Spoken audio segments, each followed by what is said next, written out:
Okay, good morning, everybody. Welcome to Sunday mornings at the Marxist Library. In fact, what I'd like to say now is good morning, good afternoon, and good evening, because we have attendees from throughout the US, North America, and even around the world. My name is Alan Miller. I will be hosting this session. I'm a member of the program committee that organizes Sunday mornings at the Marxist Library. And I want to start off by saying that we welcome input, feedback, suggestions for topics and speakers. You can contact us through our website at icssmarks.org.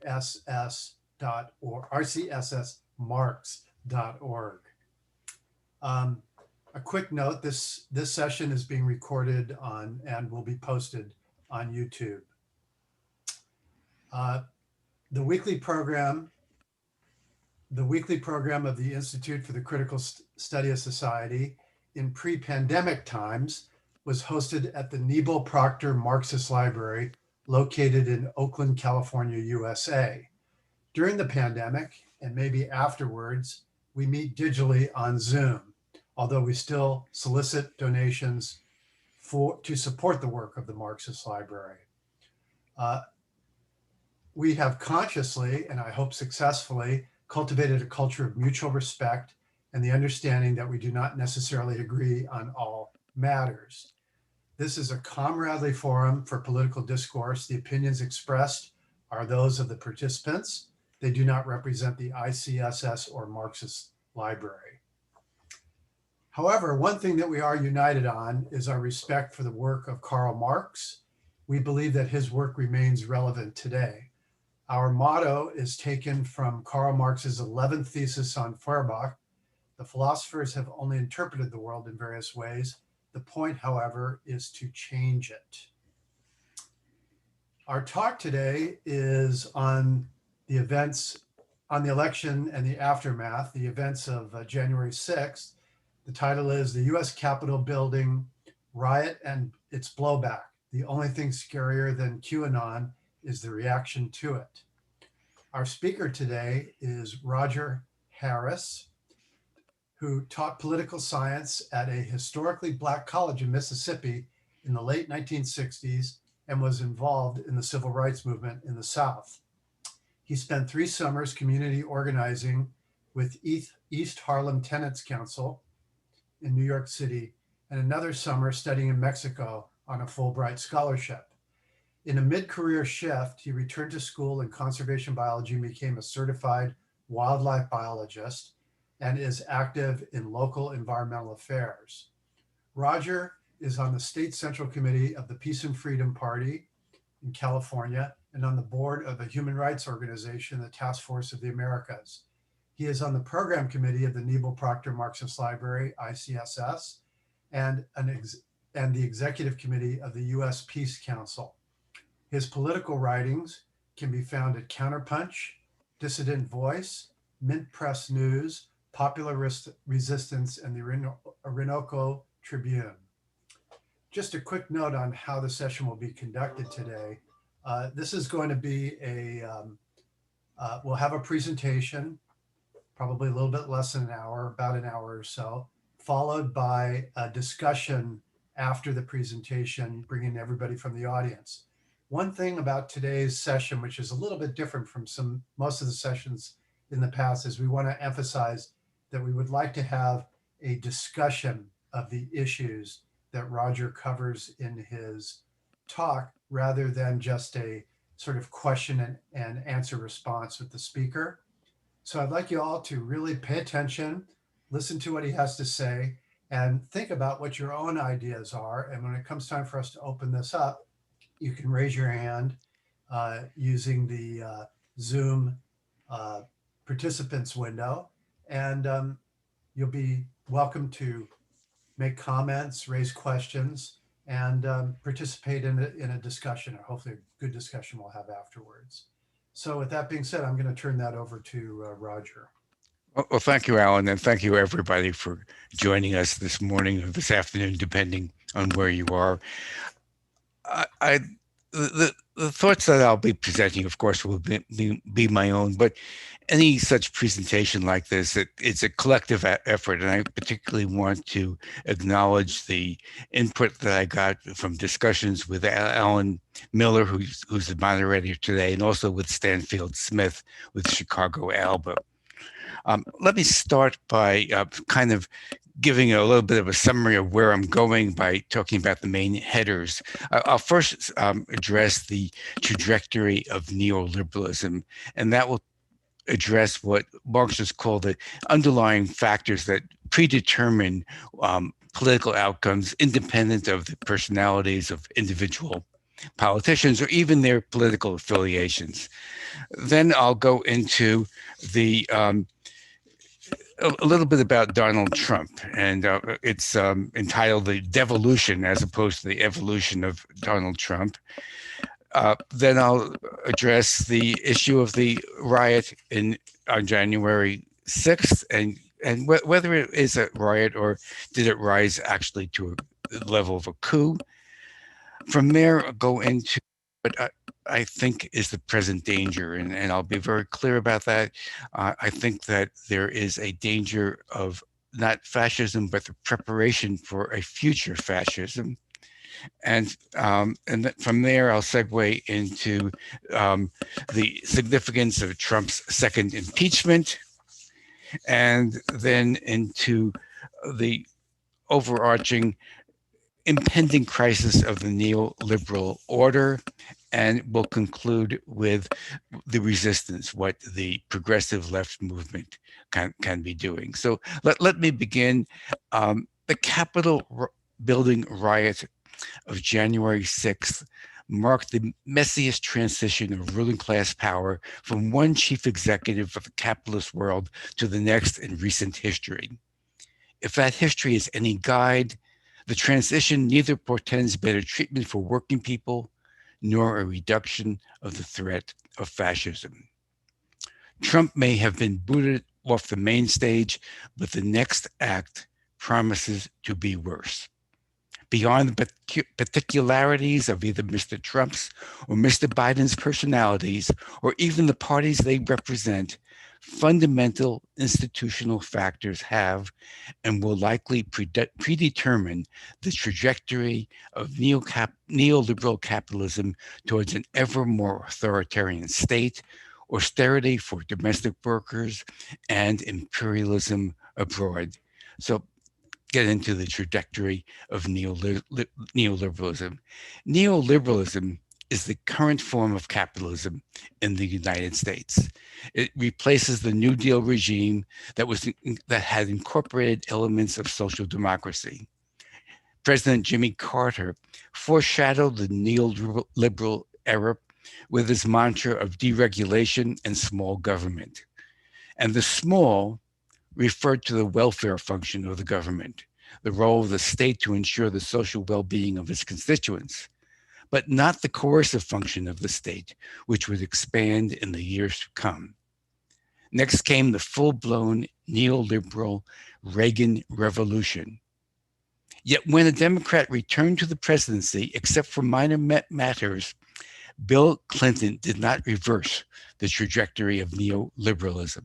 Instead, he extended it by passing NAFTA, ending welfare as we know it, instituting mass incarceration, repealing Glass-Steagall to deregulate banking, and launching wars of his own. And in these endeavors, he was assisted by, of course, Senator Joe Biden.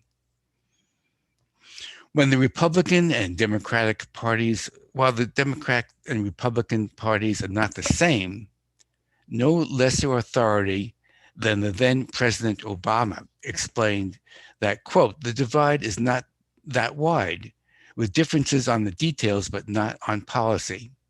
He elaborated that the Republicans want to reform entitlements such as Social Security, and, quote, so do I. Differences between the two parties, Obama clarified, lay in their, quote, rhetoric and tactics versus ideological differences. On these issues, on some issues, Biden may bring some relief. He will be better about wearing masks in response to the COVID-19, And he's rejoining the World Health Organization and the voluntary Paris Climate Accords. Otherwise, there will likely be more distinctions without differences, as with the two parties' response for example, the arguably existential threat of global warming. On one hand, one party denies it, and on the other believes in global warming but fails to combat it. For example, under oilman George W. Bush, U.S. oil production declined. Under his Democratic successor, production nearly doubled. And in fact, Obama bragged, quote, "We've added enough oil and gas pipeline to circle the earth and then some." The new Democratic occupant of the White House mostly snoozed through the presidential campaign, but he was militant in defending fracking. Likewise, Biden promised the military-industrial complex that war appropriations would be maintained. He guaranteed Wall Street, quote, "Nothing will fundamentally change." And his Secretary of State nominee, Anthony Blinken, assured that the new administration's imperialist policies will follow Trump's, explicitly will follow Trump's, but will, quote, "more effectively target official enemies such as Venezuela." And subsequently, we've seen that they also plan to double down on Russia. So let's address Mr. Trump, the devolution of Mr. Trump. According to the rule book for bourgeois democracy, the POTUS, the President of the United States, serves the interests of the owners of capital. To legitimize this arrangement, elections are staged to give the appearance of choice, but only those who can raise billions of dollars can successfully run. The blatant buying of candidates by the rich is protected by, quote, "free speech," according to the US Supreme Court.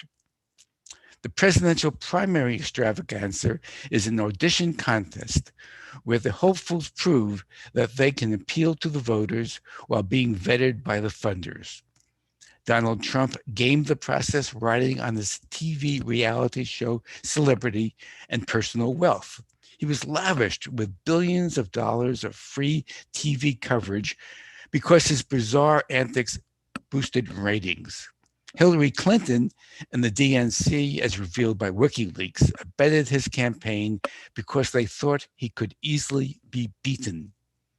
Against just about everybody's expectations, Trump became number 45.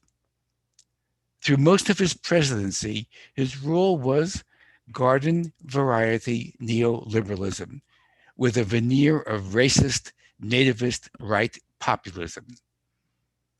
Despite hyperbole from left liberals, Trump was no more a fascist than is Biden a socialist. The odd and erratic Trump made some rhetorical feints against establishment orthodoxy that no other president would have articulated.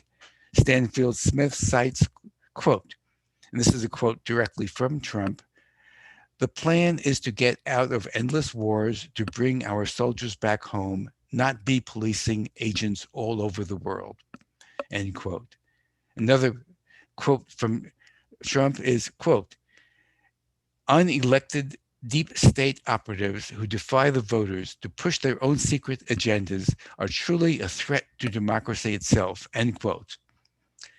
Last spring and into summer, such maverick utterances ceased. Anti-China, anti-BLM, anti-socialist rants escalated, and the veneer of hard right populism became increasingly Mr. Trump's essence as he careened toward the debacle of January 6th.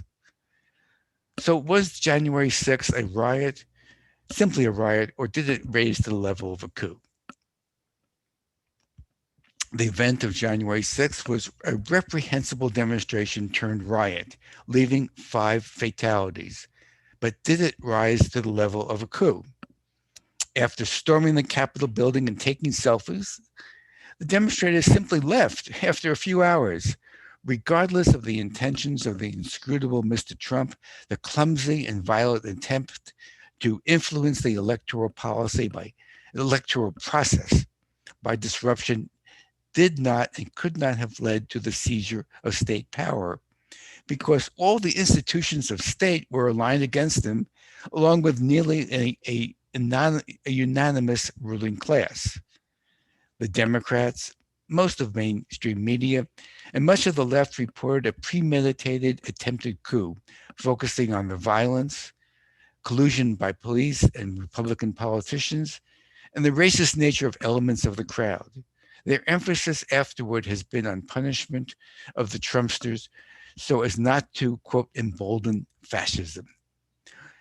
This, in effect, has a lot of merits, but also downplays the need to address root causes, treating the symptoms but not the disease. On the other hand, let's take a look at the Trumpsters. Some right-wing media claim that Trump walked into a trap designed to discredit and isolate him. A poll taken shortly after the incident found 68% of Republicans believed Antifa incited the violence. Although some involvement is although the involvement of Antifa is highly unlikely, in fact, the poll suggests that many Trump partisans did not favor the violence and thought it was a false flag operation.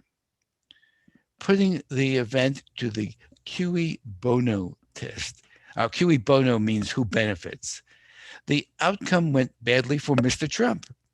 The flight into the Democratic Party's big tent precipitously accelerated by members of Trump's own party, his administration officials, military brass, and security state spooks, leaving a sitting president with little more than his next of kin to comfort him. His prime predators, the Deutsche and Signature banks, dropped him.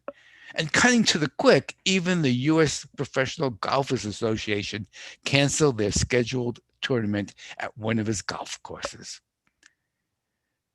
So now let's address the present danger, which lies in the preparation for fascist rule. Fascism is a form of capitalist rule, but it differs from bourgeois democracy in that the legitimizing role of elections is done away with in favor of more authoritarian means of maintaining elite hegemony. As long as the facade of bourgeois democracy can be maintained, the ruling elites have no need to impose a dictatorship over themselves to preserve their class role. In this respect, analogies made of Trump to Hitler are misleading. While material conditions for many Americans are distressing, they are not as dire as with Weimar Germany.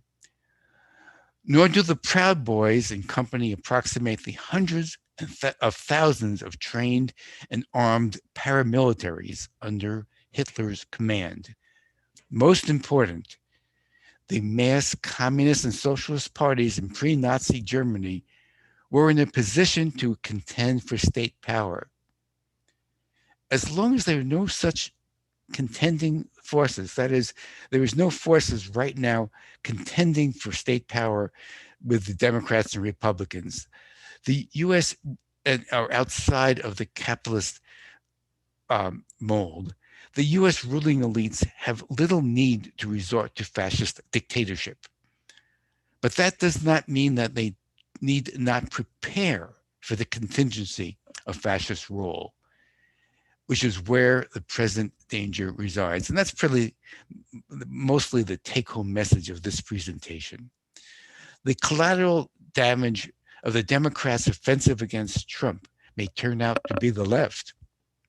Bans from social media and broad definitions of sedition have been and will be used to suppress progressive expression and action. Particularly misguided is the leftist echo to the establishment's call for yet more repressive legislation, such as Biden's domestic anti-terrorism measures. Even existing hate crime legislation against white supremacy has been used disproportionately to target people of color. Already on the books is Obama's abrogation of habeas corpus and Biden's incarceration state legislation, which are the legal foundations of fascist rule. The Democrats' romance with the FBI, CIA, and other coercive institutions of the unelected permanent state may be harbingers of a dystopian future. That supermajorities of Democrats in Congress voted to extend the Patriot Act and for the war budget should be warnings that supporting Biden's party to defeat the Republicans is falling into the pit of what I would call preemptive fascism. What I mean by that is that the proposed cures for Trump's purported fascism may actually cultivate the disease. The blowback from the victory over Trump is criminalizing resistance to the government. I repeat that we are in a period where we're criminalizing resistance to the government. As Glenn Greenwald warns, quote, from the Cold War to the war on terror, the harms from authoritarian solutions are often greater than the threats they are essentially designed to combat. Trump's second impeachment. The left liberal framing of January 6th as a violent, though it paints the tens of thousands of demonstrators all in one color. I mean, that group was a diverse group, a reprehensibly diverse group, but they weren't all neo-Nazis. That framing, however, fails to put to the forefront the underlying causes of right populism. The question that tends to be underplayed is the distress that is fed the movement led by Trump. The fact that 74 million voted for such a repugnant figure is proof that folks are hurting and looking for relief. And I should add that not all Trump voters are among the racist populist right that is veering towards fascism.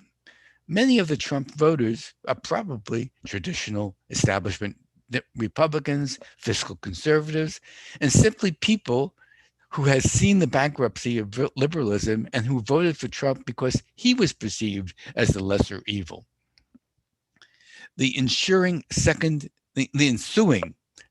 impeachment of Trump has been a gift, allowing the Democrats to appear to take decisive action.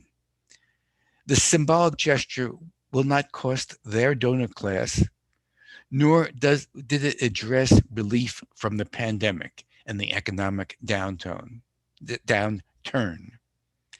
Had timely $2,000 stimulus checks been distributed, perhaps some of the wind would have been taken out of the Stop the Steal demonstration on the 6th. And I should add that the Democrats very much delayed getting any stimulus out because they knew that getting a stimulus out would look bad for Trump.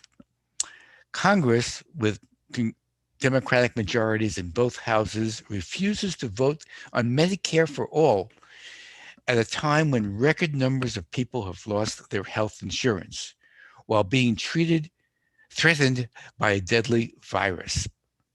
The squad demonstrated that they were more beholden to their party's leadership than their constituents' health, but they got off the hook of force the vote with the distraction of the Capitol building riot.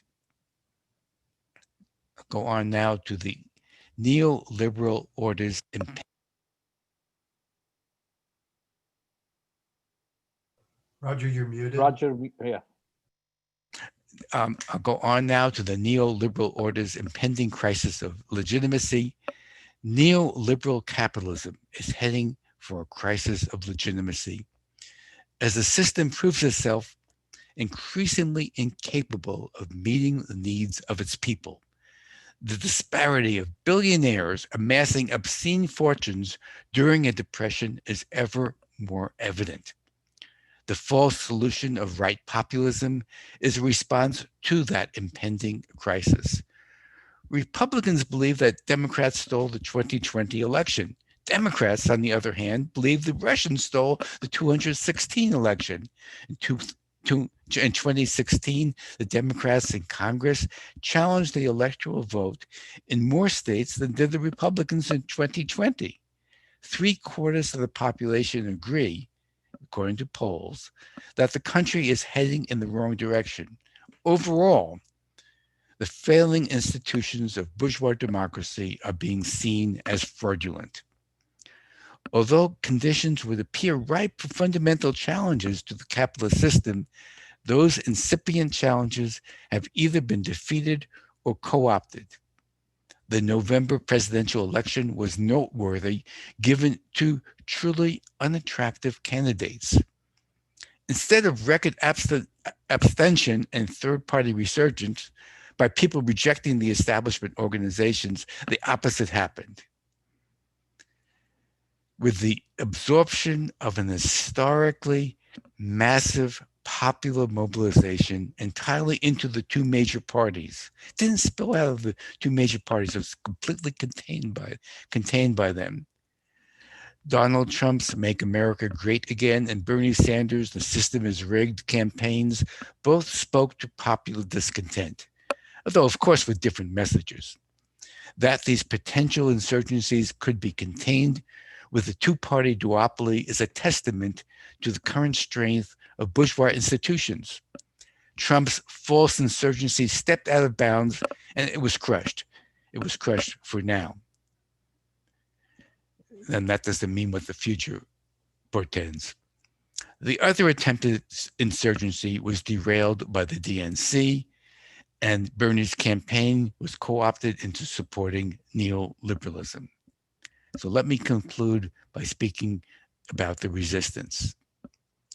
Bernie Sanders has been unfairly criticized for not leading a progressive insurgency out of the Democratic Party after the DNC conspired to swindle him out of the presidential nomination. But Sanders has always been a principled epiphany of the Democratic Party, who, above all, would not bolt for fear of facilitating a Trump victory.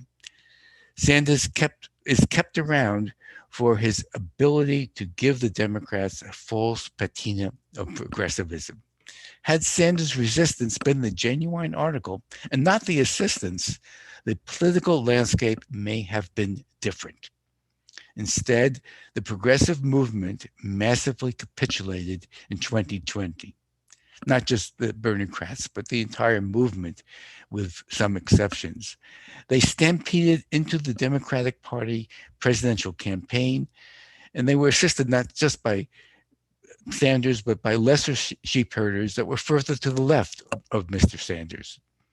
The slogan, quote, dump Trump and then battle Biden, dump Trump and then battle Biden, end quote, of the self-described progressive thinkers was at best ingenuine because they surrendered their guns, that is their vote, before going into battle.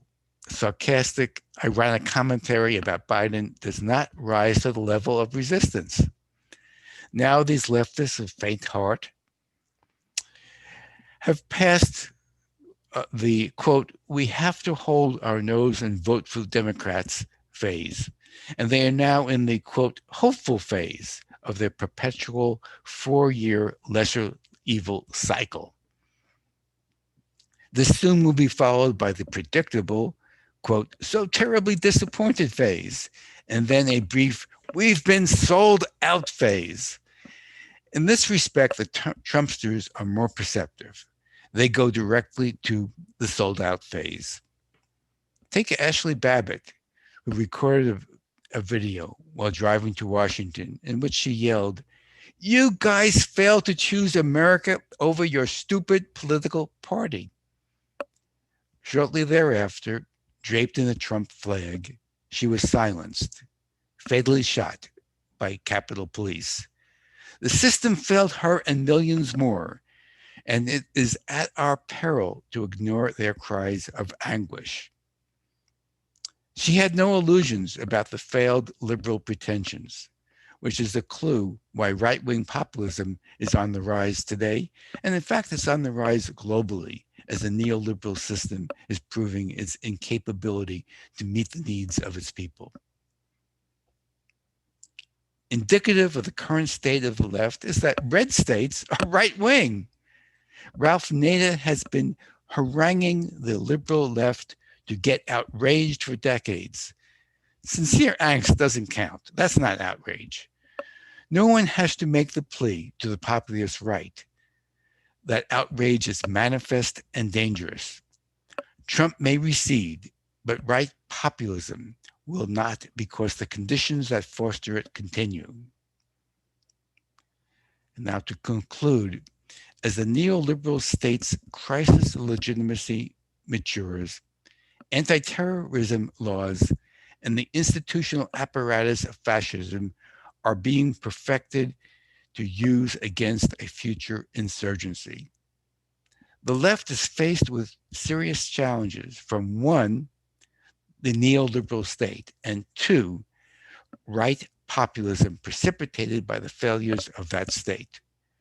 The left will need to develop effective measures, means to struggle on both fronts. The path forward for the left is uncertain because paths have to be made by walking. That is, they have to be done through practice. And I think I would end by saying that the first step on that path is out of the Democratic Party and toward an independent left. And with that, I thank you very much and turn this back to Alan. Thank you, Roger. What we're going to do now is take a quick break before we break out into discussion part of the session. I'd like to first turn it over to Jean, if you would please talk about the next couple of programs that are on tap for us. Jean? Yes, thank you. And next week we have an excellent program, and I'm trying to find it here. I'll go to here. And let's see.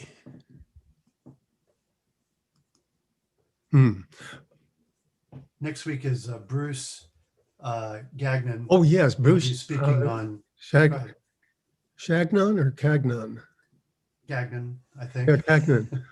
Yeah, since you invited him, do you want to say something about it? Sure. Bruce will be, he's going to be speaking from Maine. He's part of a long-term activist in the anti-militarization of space movement.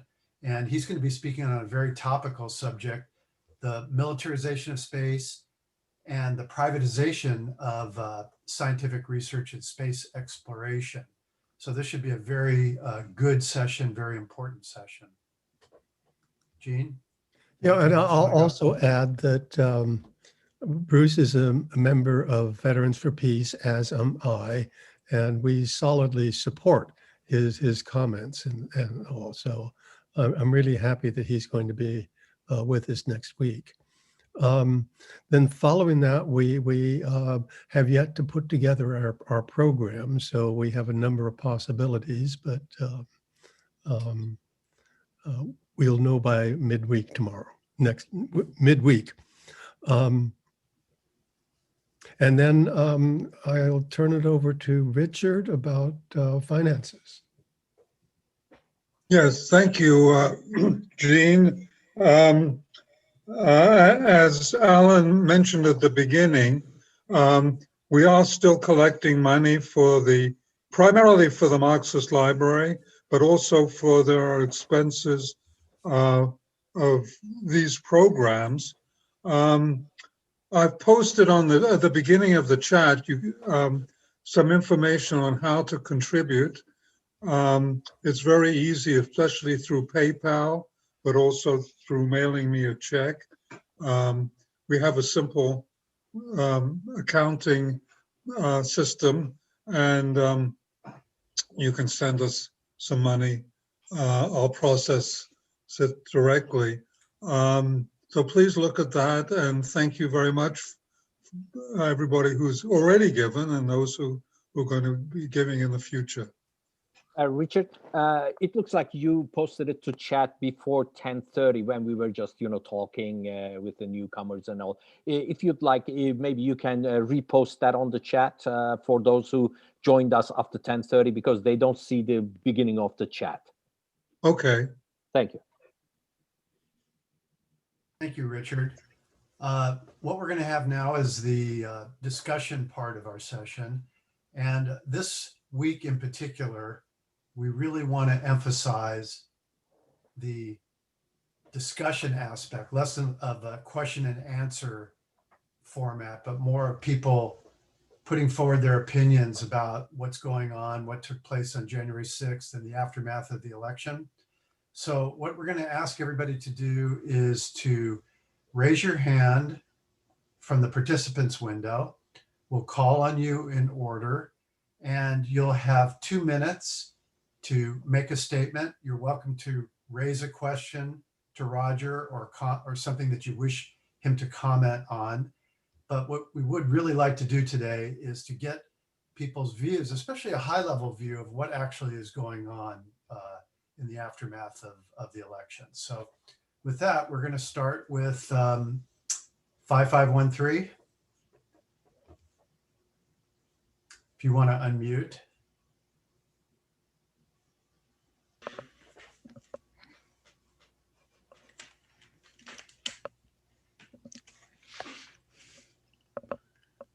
Hello. Why don't we go to Sharon while we get 5513 set up. Sharon, would you go ahead and raise your question? Thank you very much. Thank you. So Roger, thank you so much for a very coherent presentation.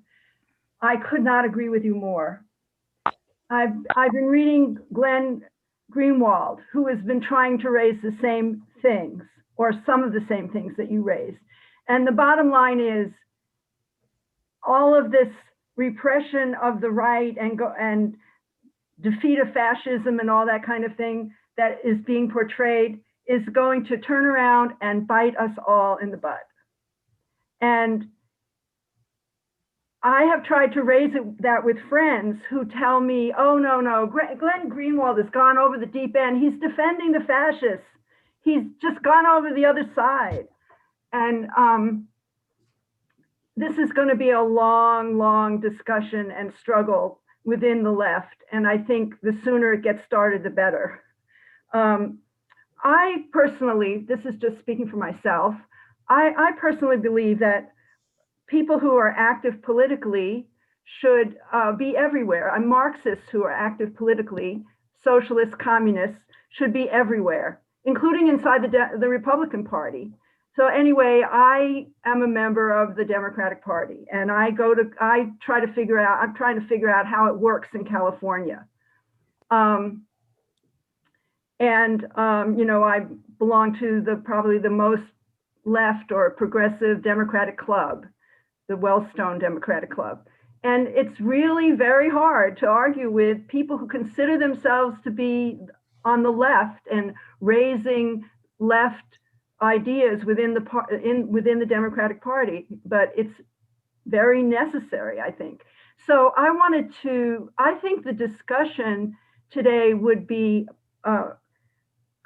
very good if we talk about what Roger said at the end of his talk about the need for an independent left party in this system, because so many people argue against that by saying, oh, you'll just water down, you guarantee the Republicans will win if we split off from the Democrats, right? Or if we don't vote for the Democrat, or we don't struggle within the Democratic Party. If we go separately, then we're guaranteeing that the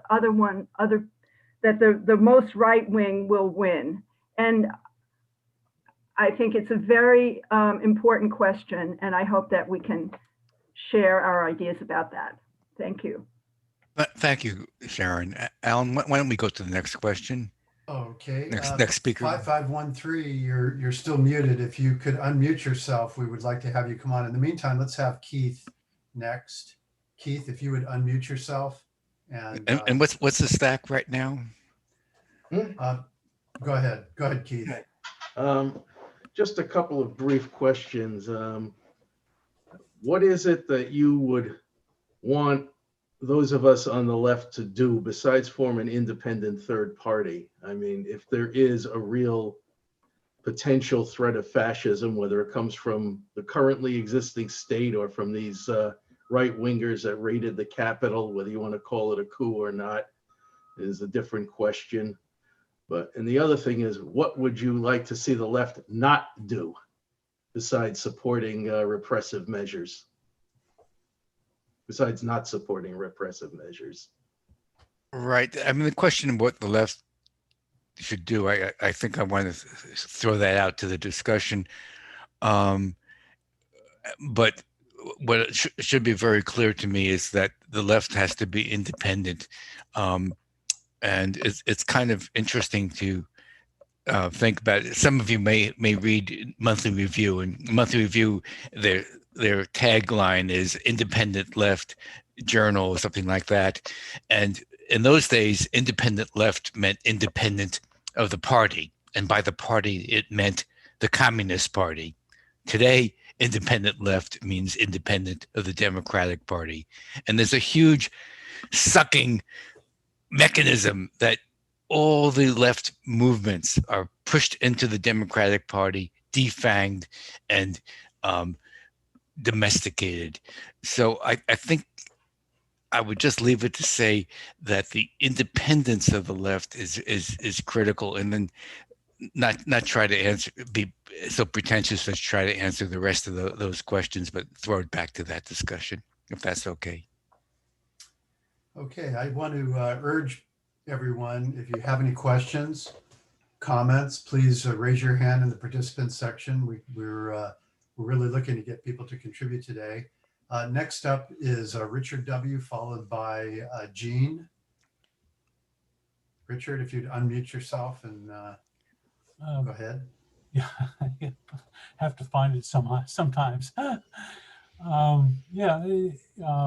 Initially we opened up the discussion to you want to talk about a little bit more theoretical, and so that's one thing I was going to get to, I think, and that is that it strikes me that we're coming back around. I think Roger mentioned going back to Jimmy Carter, and it strikes me we're coming back to really a dialectical that was left over, residual from the Vietnam War era, and that is that in particular the back in the late 60s, early 70s, you really did see a struggle going on between the left that wanted to get us out of the Vietnam War, but also wanted to see more of a peaceful peaceful presence on the international scene, and two, the Scoop Jacksons of the time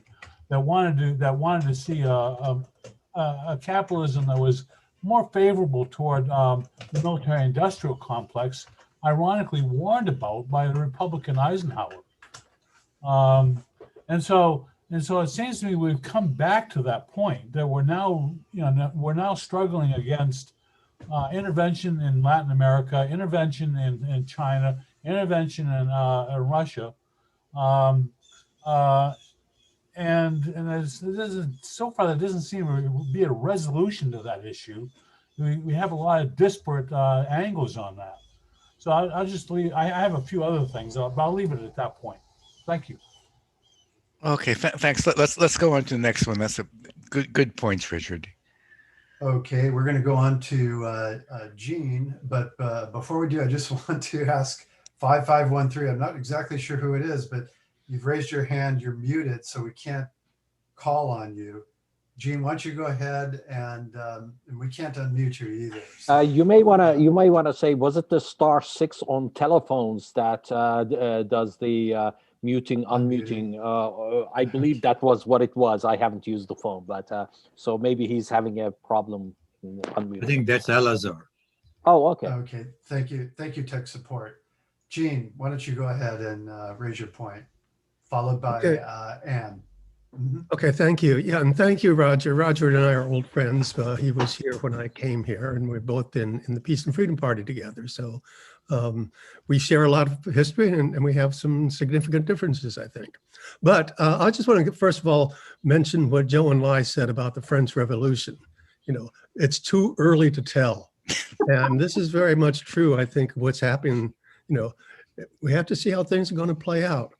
But let me just make some comments. First of all, I call them protests because I remember Biden getting up there and saying, "Don't you dare call them protests." So I think we should all call them protests. And we can call Biden whatever we want to. You know, first of all, I think the kind of consensus that is being pushed as well, they tried to overturn a fair and a free and fair election. And that election, as we all know, was neither free nor fair. It wasn't free. The ruling class spent $14 billion on that election. And, you know, I did send a couple of Benjamins to Bernie and did support Bernie, who I consider to be an honorable man and represents a very more viable way to go than this idea that we need to form an independent party. The left is incapable. I've been in the left, and people don't remember organizations like Sculpt and Peace and Freedom Alliance and so forth. The left just is incapable for a number of reasons, in my view, of coming up with an independent party. But the other thing I want to say is, you know, when Marx talked about revolution, he said, he didn't say workers of the United States unite or workers of England unite. He said workers of the world unite. And if we look at the global working class today, the largest working class in the world is Chinese. Another working class that's very large is India. And we've had some of our Indian comrades here, and we've had discussions about China. And I just want to say that I think there are very strong Marxist traditions in both of these countries, and they know what they're doing, and they have a much better idea of Marxism than most leftists here in the United States. So I think we need to learn from our international comrades. And the last point I just want to point out is, you know, the biggest danger right now, I think, is, well, in Vets for Peace, we have the pivot to peace with China and the world. And it's notable that one of the people that Biden invited was one of the dignitaries from Taiwan. And this is a very dangerous thing for Biden to start antagonizing. It's kind of like, well, the Chinese decided to set up a base on an island outside Texas, because we all know that Texas wants to be independent and they support the independence, and they said, you know, it's just absurd what the United States is doing in terms of fomenting a war with China. So those are some comments I have. I know people have different ideas about this, and I consider Bernie to have the right approach at this way, and the squad. So that's it for me, for now. Thank you, Gina. I would just make one very small comment that I think we're heading into a new terrain, a new era, that we have a situation with a rising right populism, and we have a crisis, impending crisis of legitimacy for the neoliberal state. Part of that we're seeing is that within the establishment political parties, there is not a strong, loyal opposition. And particularly on the China issue, I'm not hearing either the squad or Bernie saying we should have détente with China. So I think that is a dangerous thing, but it also points to what the role of the left should be. Let's go on to the next question, please. Okay, so I'm going to actually call on 5513 since he's been That's Elazar, yeah. patient. And then follow that, we'll have Anne and then Mehmet. Am I unmuted? Yes, you're unmuted. And I'd encourage people to please join in, raise your hand. Go ahead, Elazar. Go ahead. We can hear you. Oh, wait, you muted yourself. Elazar, you muted yourself. Unmute again and. Yeah, there you go. This is better. Okay. I'm not bye-bye anyone. I'm Elazar. So I couldn't respond to bye-bye. I don't know what that was. In any event, first, I'd like to thank Roger. Excellent, precise, and brilliant presentation. I really enjoyed it, and I hope I get a recording of it. My girlfriend, unfortunately, has been influenced by some of this, and she said that the Capitol raiders were Antifa. This is being spread around through Idaho and things like that. It's tragic. And here's what I agree very strongly with what you said, is that Biden is a deadly enemy of the working class. He worked with the most notorious racist, Senator Eastland, on stopping school bus desegregation, and Strom Thurmond, who he gave a eulogy for when he died. He worked with them on the Policeman's Bill of Rights, which you mentioned was incorporated into the Clinton era mass incarceration law. It was Biden that did all that. And now what I cooked into a class by the CPUSA, who I think his name was, I forgot his name. It was very interesting, very well done. But the model was the same thing that Dimitrov said in the 30s. He says, the question today is not between proletarian democracy and bourgeois democracy. The question today is between bourgeois democracy, that is Joe Biden, and fascism, which was supposed to be Trump. So I oppose that model. It's ridiculous. Trump, like you said, was a right-wing populist. He whipped up a base of proto-fascists. As weak as the labor movement is, these fascists are not prepared to attack SEIU physically or anything like that. They're at most a proto-fascist types. They're willing to attack women at the BLM demonstration like they did here in Boise, hit them in the back of the head, slapping cell phones out of their hands. But they're certainly not ready to take on the ruling class. And the police winked at them and knew them. So that's an important thing. So I would like you to address further how dangerous the left has taken this position of supporting Biden as a bulwark against fascism. It's a grave error.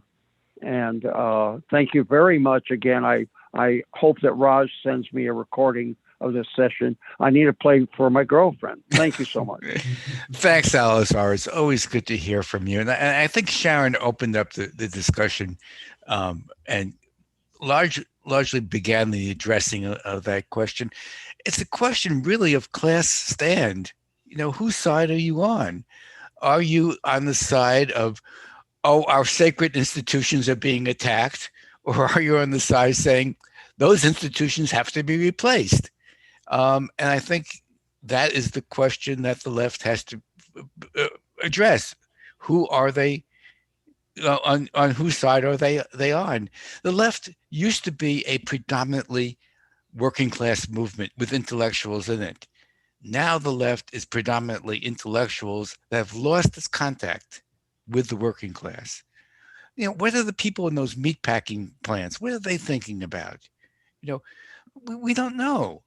What are the Amazon workers thinking about? Those are the people we have lost contact with, and we're confusing our class interests with the interests of the bourgeoisie.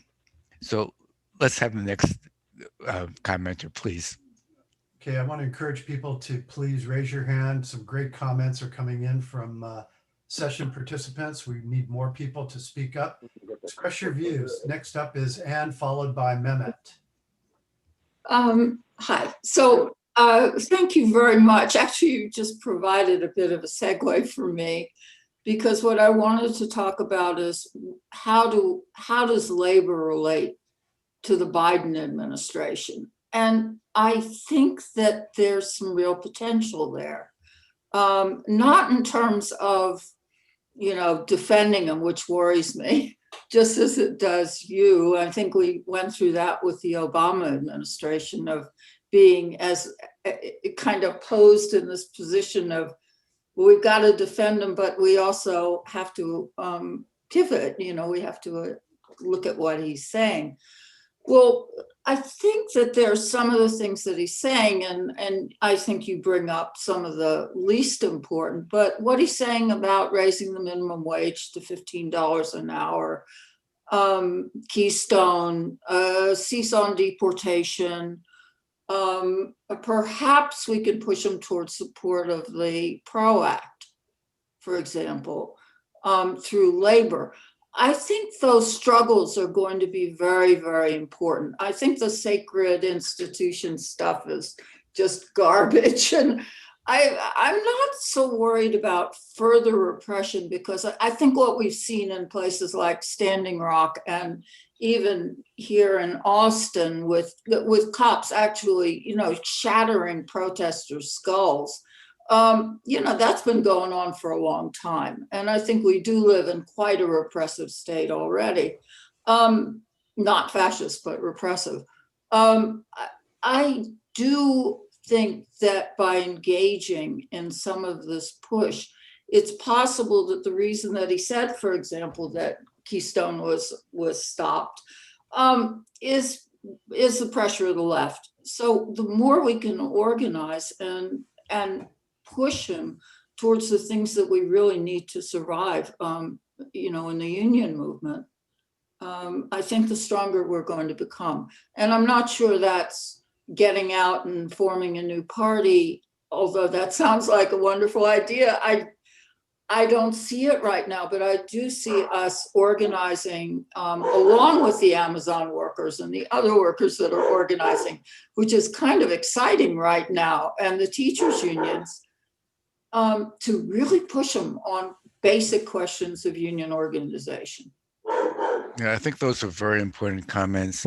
And I think that almost all leftists would agree with you that we don't turn our backs on reform issues. Reform issues are very important, but we have to have a dialectical understanding, and that's a difficult one, of how to combine reform and revolution. And that's kind of the knot that we have to untangle. Next commenter, please. Okay, next up is Mehmet, if you would unmute yourself. I think I'm unmuted, right? Turn on your camera. Oh, and that too? We want to make sure it's you. All right. Okay. First of all, thank you very much for an excellent presentation, Roger. And a few things that you touched is really important. I'm going to take only 2 points there to extend on them. One is that those people who took arms and either insurrected or demonstrated, whatever, went to the Congress, they are hurting by capitalism for sure.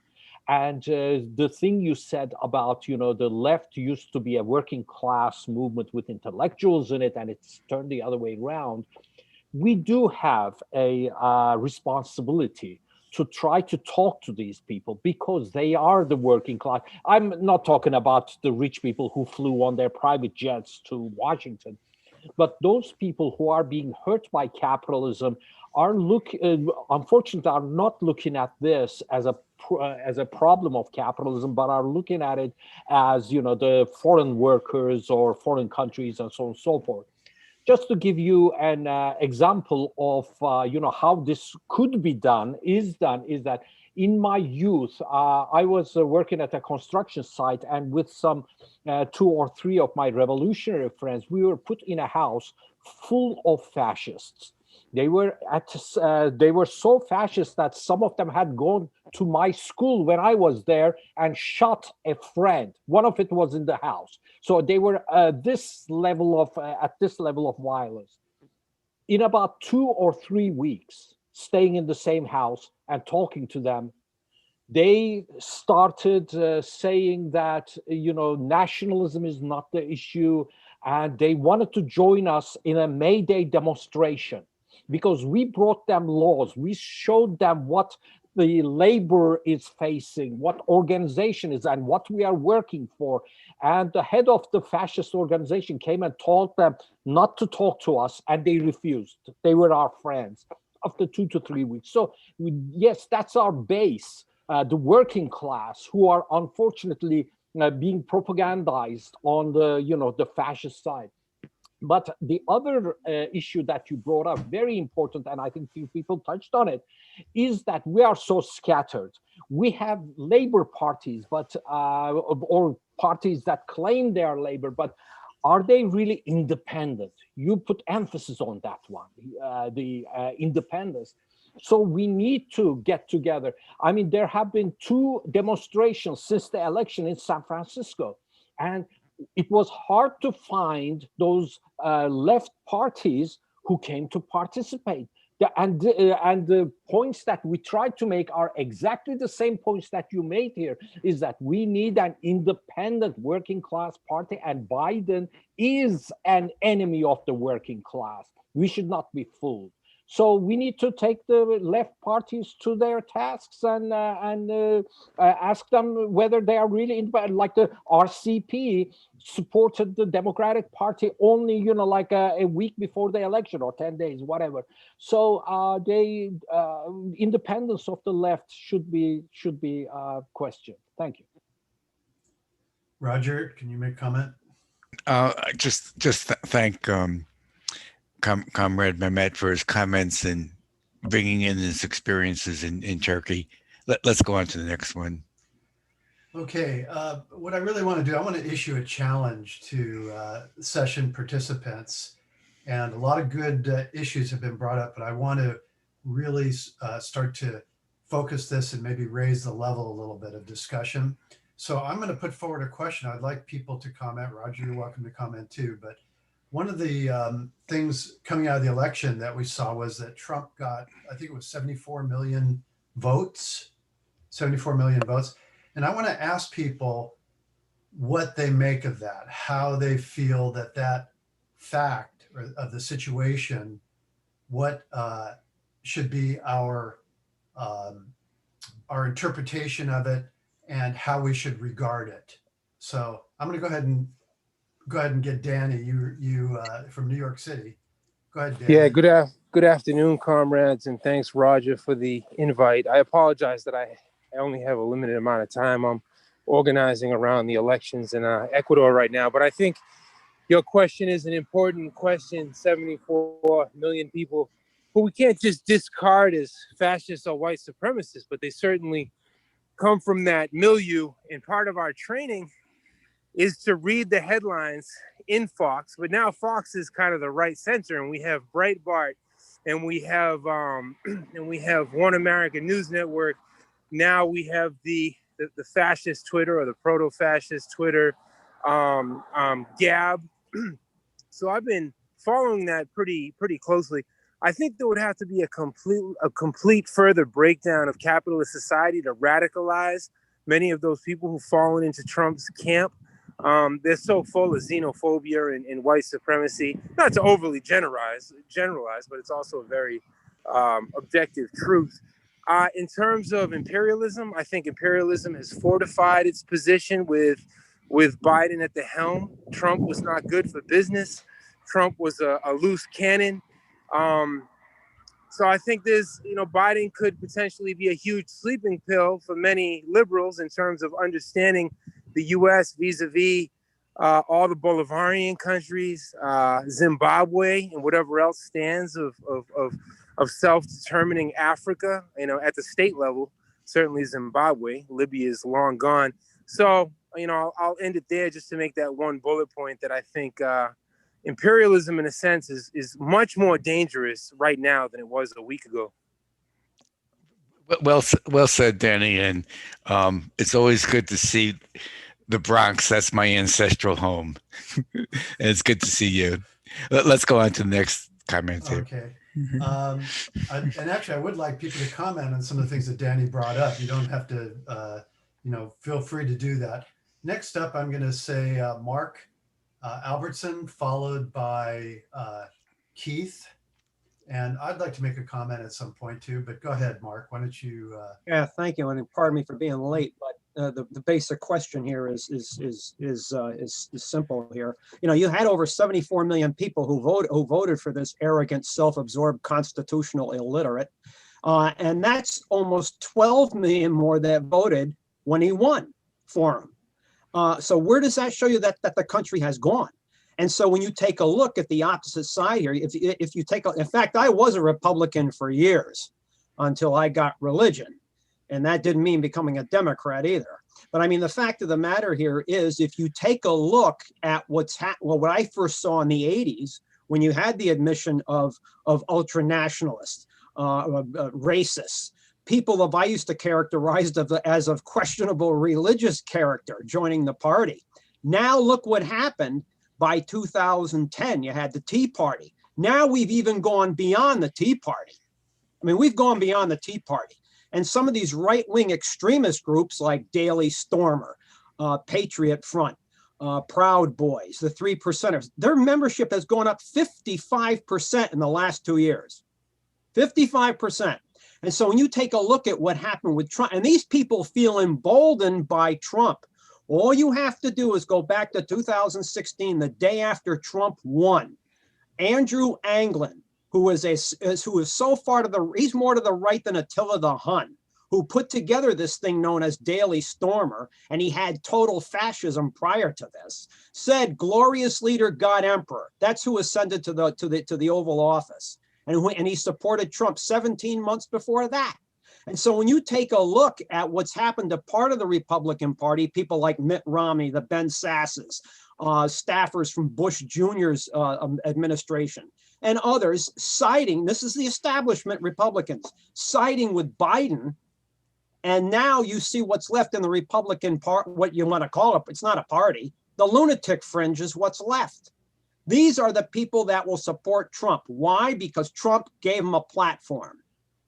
And so you not only see a split socially, you see a split in one of the parts of the corporate state, and that's the Republicans. And so where does this go from here? It's going to be fascinating to see. Right. Thank you. Let's go on to the next comment. Okay. I'm going to call on Rich Fallenbaum, followed by Norma, and then Keith. So go ahead, Rich, if you'd unmute yourself.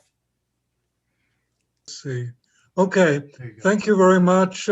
Thank you very much, Roger. The trouble with your presentation is it raises so many interesting points. It's hard to collect one's thoughts and focus. I have a feeling, you know, we're in a situation where, you know, I like to compare the United States with Nazi Germany, the situation with Nazi Germany, and the Democratic Party as a Nazi party for the 21st century. It bears many similarities from the Nazi Party of the 30s, because we could go through it, the demagogy, the appeal to ethnic particularities, the vicious anti-communism and so forth. But the problem is, you know, the Nazism could only be defeated externally, and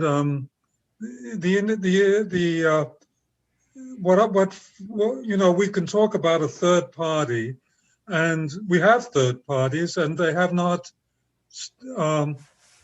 People have not moved into them in any mass way. What I'm suggesting is that the dynamics of U.S. society is now sort of set in stone, and the only way to defeat it is perhaps externally. So we need to look at the geopolitical situation again, and at least be aware of it, which I think those of us Marxists, we tend to downplay it. We tend to focus on what's happening in the United States, and it's a problem. We need to see the United States as embedded in a global system, of course, the United States runs the global system to some extent, but the emergence of opponents to that system is very important, and we ought to be aware of it. Thank you. Okay, thank you, Richard, for those comments. Let's go on to the next one, Alan. Okay, Unless next up is Norma. Okay. And, go ahead Okay. and make your comment. Mhm. Right. I think out of the 74 million, that those are 50 million waiting for 50 million of us to talk to them as friends and elicit from them that they're not getting paid properly, that our owners are making profit off their labor. If they can begin to recite that mantra for themselves, however it comes out, we'd have 50 million more voters or people politically involved in what we're working on. I have to mention, out of agony, the refugees who have been left to suffer in the cold or be frightened at the border. At the border of the United States is one, but I'm talking about throughout the world, people chased out of their homes and left to be mired in mud and cold and lack of water and all, who I can't think of a way to absorb, let them absorb themselves into a worthy electorate, given the horrible circumstances they find themselves, and of course the lack of opportunity to express what they have to say. What they want is a home. That's true of a lot of people here on our streets in the United States. They want a home.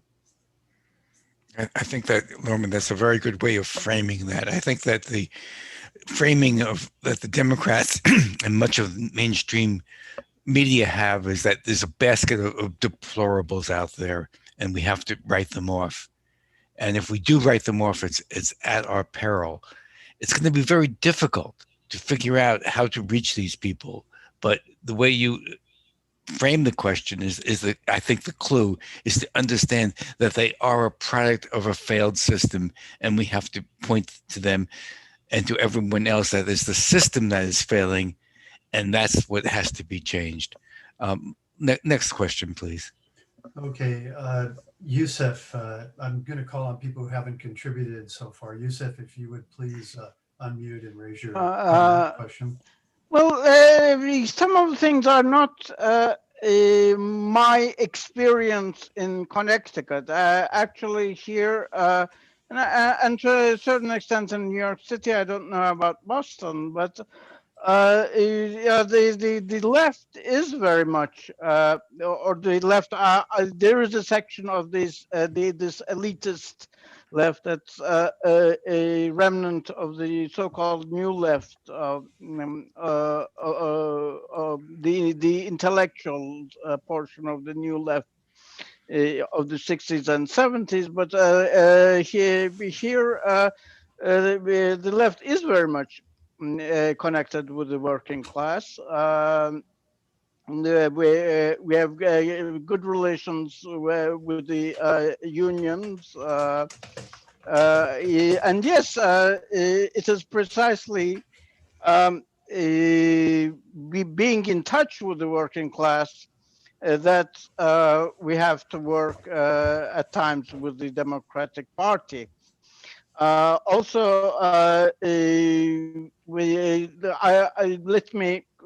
think the two terms are being misused. Neoliberalism refers to unbridled capitalism. It doesn't necessarily refer to liberals in the American sense. It's a European term.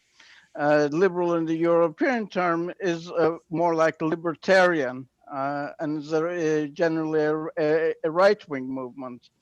and neoliberalism is just unbridled capitalism. So I can't see anyone more neoliberal than Trump. And populism has been introduced by sort of the centrist movement against the left. Populism is generally has been up to now referred to mainly as a left-wing movement, the Narodniks of Tsarist Russia. Lenin took many lessons about what their weaknesses and strengths are, but it was the Narodnik means populist, Narod people. So that was a anti Tsarist, generally pro-working class movement. It had deficiencies, and Lenin talks about them, but that's it usually does not refer to the right. Okay, so let me yeah, it's been 2 stop minutes. here. Okay, thank you. Okay, yes, so those are really good provocative comments. I think you're absolutely right that we that the word populism, I mean, it's used as a term of opprobrium, but there's something really valuable about someone that appeals to the popular masses. I mean, the opposite of populism is a technocratic vote, technocratic rule of the experts. And that's what the Democratic Party is more and more getting to. Let's rely on the CIA, the FBI, rather than the unwashed masses. So I think your point about populism is well taken, as it was about neoliberalism. I would just add that with neoliberalism, we no longer have a liberal movement in the United States. That ended with the Carter years. The liberals now have capitulated into being neoliberals. They no longer have an agenda. They distinguish themselves by saying, we're not Trump, but they aren't for things that are progressive, as we saw with them refusing to take up Medicare for all. So the neoliberals have now collapsed and have joined with, incredibly, the neocons. So we have such a situation like Hillary Clinton and what's his name? I'm sorry, the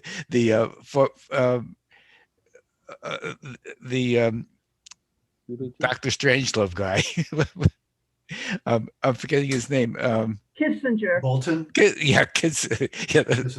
Yeah, we have to narrow down the field. Of course, thank you, Sharon. Henry Kissinger. How is it possible that the liberal wing of the Democratic Party, or the putative liberal wing of the Democratic Party, is now in beds with the neocons? And this goes back to the whole issue of what Richard raised about the international geopolitical context, that the neoliberal order is being challenged internationally, and particularly the United States as the sole superpower is very much being challenged and is trying to strangle any particular upcoming challenge, which is mainly China. So that we're going into a period of great danger and instability. And I'll leave that at that. I think I've gone a little bit too far anyway. Next up is Eric, if you would please unmute yourself and raise your point. Yeah, first of all, thank you very much, Roger, for the lead off. It was really interesting, and people have brought up many, many more interesting points. And it's tempting to go off on many different tangents. I guess I want to tell people, so I'm a little younger than some of you. I'm 54. I'm still in the workforce. I have the privilege and also the great discomfort of being around right-wingers more than I am around co-thinkers. Most of my coworkers are Trumpies. I have to argue with these people all the time. It's exhausting, but there's lots of good information there. And I want to say that I think the left has gone way off track since who knows when. I'm old enough to remember some of the old left. I knew some of them, people who were in the 30s and the 40s. But we're not rooted in the class, generally speaking, anymore. And, the approaches are there. The big ticket goal of a socialist system is still more than achievable. And the ideas are not that unpopular. The rhetoric is so far wrong on the left. No one talks to workers anymore. And on this question of internationalism, I do want to come in on that and just say the only real meaningful internationalism in the United States, being citizens or residents of the United States, is to say, bring the troops home.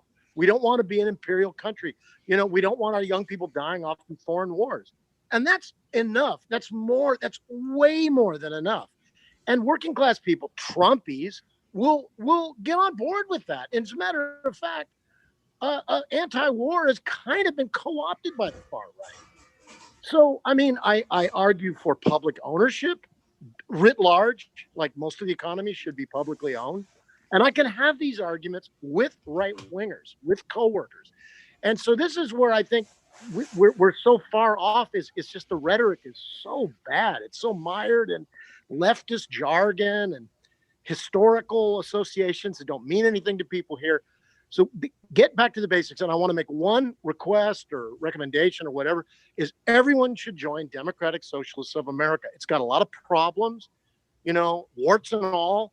It's the best bet for something happening. And on this question of a new or a third party, that's possibly the avenue it could go, is through a kind of a support of Sanders and this other group of Lib Dems and local things like school board or others with a different branding that local people could get on board with, a more aggressive program, but outside the umbrella of the Dems. And that's the way it could happen. It's not by forming we're going to be a socialist or a left party. That's not the way. The way is you run somebody for AC Transit Board without being associated with the Democratic Party, with the tag, like we've got one now, Javanka Beckles. She ran openly as a Democratic Socialist and with a more aggressive program. So anyway, that's enough. And thank you again for the lead off and all your comments. It's really refreshing to get to hear this. Thanks. Thank you, Eric. I hope that you might be encouraged to give a program at this forum at some time and elaborate on both your experiences and your understanding. It would be very valuable, because I think you have a perspective that some of us, I end up arguing mostly with leftists and not with Trumpsters. And I think that perspective would be very valuable. And I really appreciated what you had to say. In particular, you raised a very important thing that I didn't raise, and that is the issue of internationalism, that in many ways, not only has major segments of the left in the United States capitulated to the neoliberal state and have joined the Democrats and the neoliberal project, but they have forsaken the international project, the internationalism, and leftists are now portraying themselves as the true patriots, when in fact, we should be still the true internationals. And that's a whole nother question, but that's one more example of the sort of loss of class stand and class perspective, to see that our solidarity is a national solidarity rather than a international solidarity. So thank you so much for raising that. That was left out, and I very much appreciate that addition. Next comment. Okay. I'm going to move people who haven't spoken yet to the front of the stack. So we're going to go to Richard Lipperman, if you would unmute, followed by Keith, followed by Richard W. And the rest of you, you're on the stack, but that's pretty much what I'm going to, that's as far down as I'm going to go for now. So Richard Lipperman, if you would please comment. Yeah, I think that there's some confusion, or at least I'm having some, on the neoliberalism term, on the term itself. my understanding is that it really has nothing to do with the social sphere or what rights you give people or what you're in favor of. It has more to do with the economic sphere and the unfettered movement of capital and goods. And in that sense, so it's different from liberalism. Neoliberalism is a term of economic in that sphere. And in that sense, Trump represented that portion of the Republican Party, the members who really suffered from the effects of neoliberalism, because basically neoliberalism wants the distribution of wealth in only one direction, upward. And so you have a segment of both the Republicans. I mean, the Democrats are very much equated with the technocratic class and with neoliberalism, but you also have that within the Republican Party, and that's the division that's happening. That a lot of the 40% or so hardcore Trumpists have suffered from the effects of neoliberalism, and part of their response is racism, nationalism, white chauvinism, white supremacy. And so that's a division that the Republicans face too. I would say that in comparing the Democrats, I would think this era is maybe more akin to Weimar Germany than Nazi Germany. And I'm thinking of the divisions there, the pitched battles in the streets. I was recalling when Antifa and the right wing confronted each other. You had those kind of battles in the streets of Weimar Germany before the Nazis took power.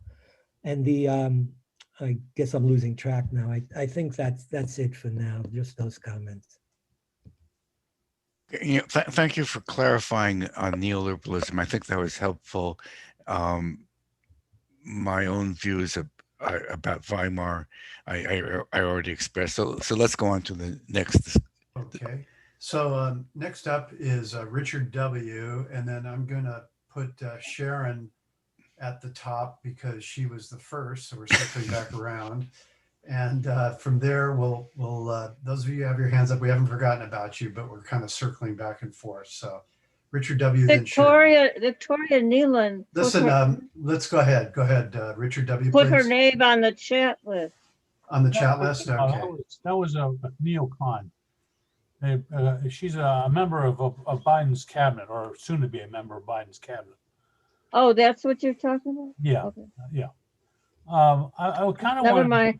Yeah. I wanted to get to something that's been sort of alluded to in previous conversations, but not really paid a whole lot of attention to. And I sort of wanted, in the spirit of what we were talking about a couple of weeks ago about praxis versus theory, and that is the rise of the intelligence apparatus in our society. Briefly, I know like the LBJ school here down in Austin has got a whole program, training new intelligence officers, and we just got we were whole division of the Army Futures Command. And I know that these intelligence training has extended to other states as well. What's really impressed on me here lately, though, is and as I'm reviewing the media out there, these people are not talking about the anti-terrorist task force that are cooperating with the feds at the local level. They're so-called intelligence silos. And what's kind of I'm really kind of puzzled by is that nobody has raised the question of, if these things are so effective, why didn't they pick up on the so-called terrorists headed toward Washington? I mean, they do a very good job of picking up Black Lives Matter. They do a really good job of picking up civil rights people. They're infiltrating all kinds of social programs. Why couldn't they? Why has nobody attacked these things? Question where they were as far as picking up terrorists, in our own country. So I'll leave it at that. Yeah, thank you, Richard. And the whole notion of the rise of the security state and its pervasiveness is something that is happening slowly and quietly.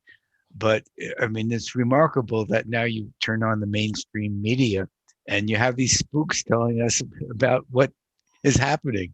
They used to be in the closet and now they're not. So I think more attention needs to be done to that. You made some really good comments in chat too about fascism, and hopefully we can get to them before the session is over.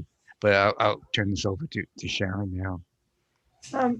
Thank you. So I just I think we should think about tactics versus strategy.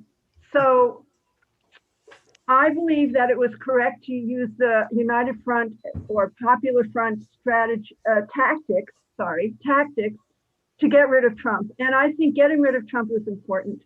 And, just talk to the 400,000 GPS holders and the 11 million undocumented people and the people at the border who are suffering that Norma mentioned, not to mention the horrendous death toll from COVID that is directly attributable to the Trump administration. And I think, tactically speaking, a Popular Front to get rid of him was correct. However, the United Front as a strategic, long-term thing is wrong, is not where I want us to go. And even though I completely think that it was correct during prior to the Second World War as an attempt to try to head that war off. The other comment I have is that as far as I know, the most successful third party in our lifetimes, or I'm very old, so maybe other doesn't apply to everyone here. But anyway, in recent political memory was the Progressive Party, which was led by the communists, as quiet as that might be kept. And then the communists decided that they didn't want to do that anymore. And so the Progressive Party did not really flourish. But I think we need to learn from that history. Roger? Yes, yeah, thank you. And I really do welcome comments that disagree with the presentation as well, because I think probably a good part of the left would very much disagree with the presentation that's just been given. Just to make it clear, my view is that the left needs to be able to battle on two fronts simultaneously. That is, against our own bourgeoisie and against the populist right. And so that the formulation of dump Trump and battle Biden, and then battle Biden, is one that I was critical of. And I was critical of because I think it was an ingenuine formulation, that the energy that was put into battling Trump, dumping Trump, is not being put into battling Biden. In fact, quite the opposite. And that in the end, the left will capitulate to the Democratic Party rather than battle it. But that is something that we should be discussing. Those are different strategic directions. So next, please. Okay, I'd like to actually call on telephone participant 9408. If you would unmute yourself, I think it's *6, and raise your comment. And then I'm going to follow that with Raj, who hasn't commented yet. So 9408, if you would please. There you go. Hi, this is Kit. I think this has been a really excellent program. It's we need to have more of this discussion, I think on a even broader level, which I do think is happening on social media. I find a lot of articles being written about this topic, but not all the issues are being addressed, such as from a communist perspective or more left perspective than anyway. One thing, a few things I want to address. We have a problem with Kamala Harris, who's the female Obama, who has enamored progressives in the Bay Area. And then we need to also address the role of communities of color in elections and how their participation in the Democratic Party led to wins in states like Georgia, which are important. But, we've got a lot of work to do in communities of color as far as, the left being really integrally part of that. We need the left to also, I agree with Sharon, to embed in all levels of government, as well as organizing workers in the community. We need more left in the police. We've got so many fascists in the police, and even in the military. Even though those are not fields that we're attracted to, it's important to have allies in those areas. Even at the highest levels. I think many left leaders can be found in nonprofits, which are dependent on government and corporations if they don't have enough support from their own membership to pay their way and keep them going. And this is a problem. I think a lot of the progressive community kind of has fallen into this nonprofit sphere of functioning, which limits their perspective. And then the challenge of anti-communism and imperialism is still thick in the belly of our beast that we live in. This is another challenge that the left has to face. We have progressive people, I believe, in our country, but their understanding of communism and the role of imperialism the U.S. plays and capitalism is not developed at all. And that's something that, the left has to work on. Okay, that's it. Thank you.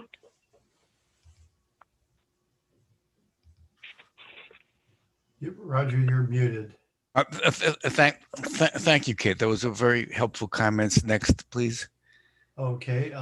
Next up is Raj, followed by Mark, and then Youssef. So Roger, thank you for the talk. I'm sorry I was missing for the last half an hour. So if my question have been asked, you answered, forgive me. My question to you is this. First of all, yes, I do disagree with you. I think Trump was a greater threat than you're willing to recognize. For example, if some of them were yelling, not all the people, obviously these kind of things happen with mixed people, and I understand 1 out of 5 of those who barged in were former security forces people or were our prisoners. So if they had actually hung the vice president and shot Nancy Pelosi, would you then take it like this was something different? So that's my first thing. I think people of color in this country perceive Trump as leading white nationalism is a great threat to civil liberties of all citizens, but particularly blacks and other minorities. So they cannot take this, your analysis, the way that you want them to accept it. You'll have to be more persuasive. The third thing is about my comment about third party and question about it. There have been third parties, right? And they do get nowhere because this duopoly has a complete stranglehold on the system. And so the only question is, how do you break it? And yes, they both represent capital, and one represent one kind of capital, another, we can discuss all that all you want, but the question is, how do you break this stranglehold? And further, there was a party formed in December called People's Party. Are you suggesting Marxists join that? And is that an alternative? I mean, the Peace and Freedom Party is a kind of a coalition socialist party in California, but it doesn't draw anything more than a certain amount of people in California. I voted for them and I'm a member of it, but my thing is the whole movement. How can the left, and then final thing is, there are communist parties and you have not said, what is the goal? Is the goal reform of capitalism or is it the goal overthrow of capitalism? And if it is reform, then overthrow, articulate something. What is it that your critique of both parties is very good? They're both that kind of parties. So those are my comments and questions built into it, if you care to address them. Thank you. Okay, well, thank you, Roger. Thanks for coming back. I was very happy to hear some counterpoints to my presentation, because I think that's the way we have a good discussion. And I think what I'd like to do is folks, you've heard some of those counterpoints. Let's get some discussion on them and go on to the next speaker. Okay, I think I'm going to jump in, put myself on the stack. I wanted to actually address exactly those points that you just, that Raj raised and what you were referring to, Roger. I think that we should not put this in a vacuum and just sort of, these are the ideas that are out there. If we sort of look at how things shaped up during the election and in the aftermath of the election, it seems to me that there were really two main forces that were pretty active and vocal. One side said that Trump was a fascist, that his followers were fascist, that there was a great deal of violence and complicity on the part of the state, police, politicians in support of the January 6th uprising. And in many cases, though, not completely, but for the most part, those folks supported the removal of Trump from Twitter and the expulsion of Parler from social media. I think there was another side to this that we really haven't talked about so much, is there were people on the left who are really saying that, yes, Trump is appeals to white supremacy. His followers, there's a very a deep current of white supremacy and fascism on the part of his followers, but that we shouldn't allow that to divert us from what should be our main focus of attention, which is the underlying distress that people are suffering that is causing pain, anxiety, and desperation. And this is the fuel that is feeding the fire of the Trump movement and is also feeding the Democratic Party initiatives to repress potential dissent. I mean, one thing I have to say is that if people don't see that what the Democratic Party is doing today, it's basically an anti-sedition, anti-insurrection campaign that is going to be directed towards the left. And I really think that what we have to do is kind of get our sights back onto the underlying situation and recognize that Trump, actually 74 million voters, not all of them are white supremacists. I think it's broken up into different groups, but we have to shift our focus to those conditions, and supporting Biden has absolutely nothing to do with what should be our main goal or our main target, which is to address the crisis of capitalism and how it's breeding all of this. Comments on that? Thank you, Alan. Very nicely framing the issue. I think sometimes it's very valuable to sort of step back and look at the larger context. Let's go on to the next commenter, please. Okay, let's. I think we're going to have Mark. I think you're next, followed by Yusef, then Jean, and then Anne. Yeah, good afternoon again. Going back to what Alan was just talking about, and going back to what Roger was saying earlier, and in particular about the deplorables, referencing some of these people as deplorables, as Hillary did. And then bringing up the fact of Kissinger and liberals siding with each other here. But I mean, the secret of Henry is go back to the Vienna Congress of 1815. I mean, the man is a balance of power practitioner of balance of power politics. That's Henry.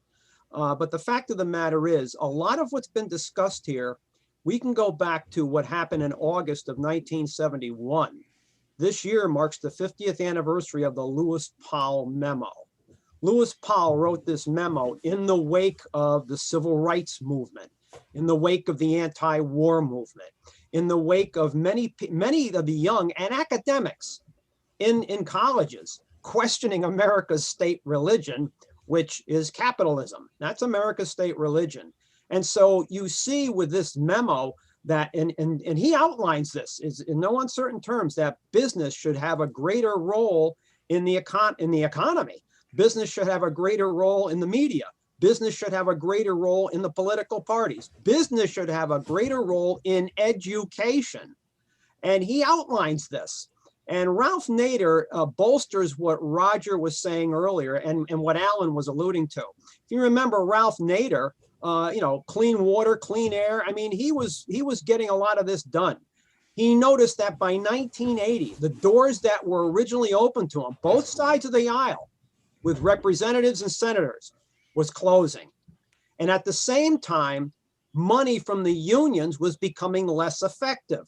Where was the sentiment going among Republicans and then followed by Democrats to the Republicans? And then the Democrats are going to take this and they're going to join. And so you're going to see how the growth of this, what I call the corporate state, to which Democrats and Republicans now, they're not parties. They're just denominations of the corporate state. And you saw the big backlash coming here in 2016 with the Sanders movement and then the Trump movement, anti-establishment, who Trump comes from that class anyway, despite the fact some of them despise him. And one quick point on what Richard mentioned earlier on Victoria Nuland. Well, guess who appointed her to help engineer that fascist coup in Kiev? Hillary Clinton, when she was in the Obama administration. I mean, the whole thing's a fraud. Thank you, Mark. Those are very, very helpful comments. And I think it underlies that we're in a somewhat different era. It's different than it was under Roosevelt and Truman and Eisenhower and even Nixon. We're in a very different type of era, and we may be entering into yet another different era. And I think that's really we're at the cusp. It's very hard to tell whether we're there yet, but we are getting to a situation where the threat of fascism is something that we can't dismiss. And the unity of the ruling class, even though there's these apparent bickerings, it is very strong. Because they argue over, whether the stimulus check should be $2,000 or $1,400, but they don't argue over the military budget. They don't argue over the Patriot Act. They don't argue about the things that are fundamental. And we're getting into a new situation. So I think Joseph is next. Okay, thank you. First of all, let me say to Richard. Well, wait and see how the left reacts, because I think that the left is much less is much less pro-Biden than he thinks.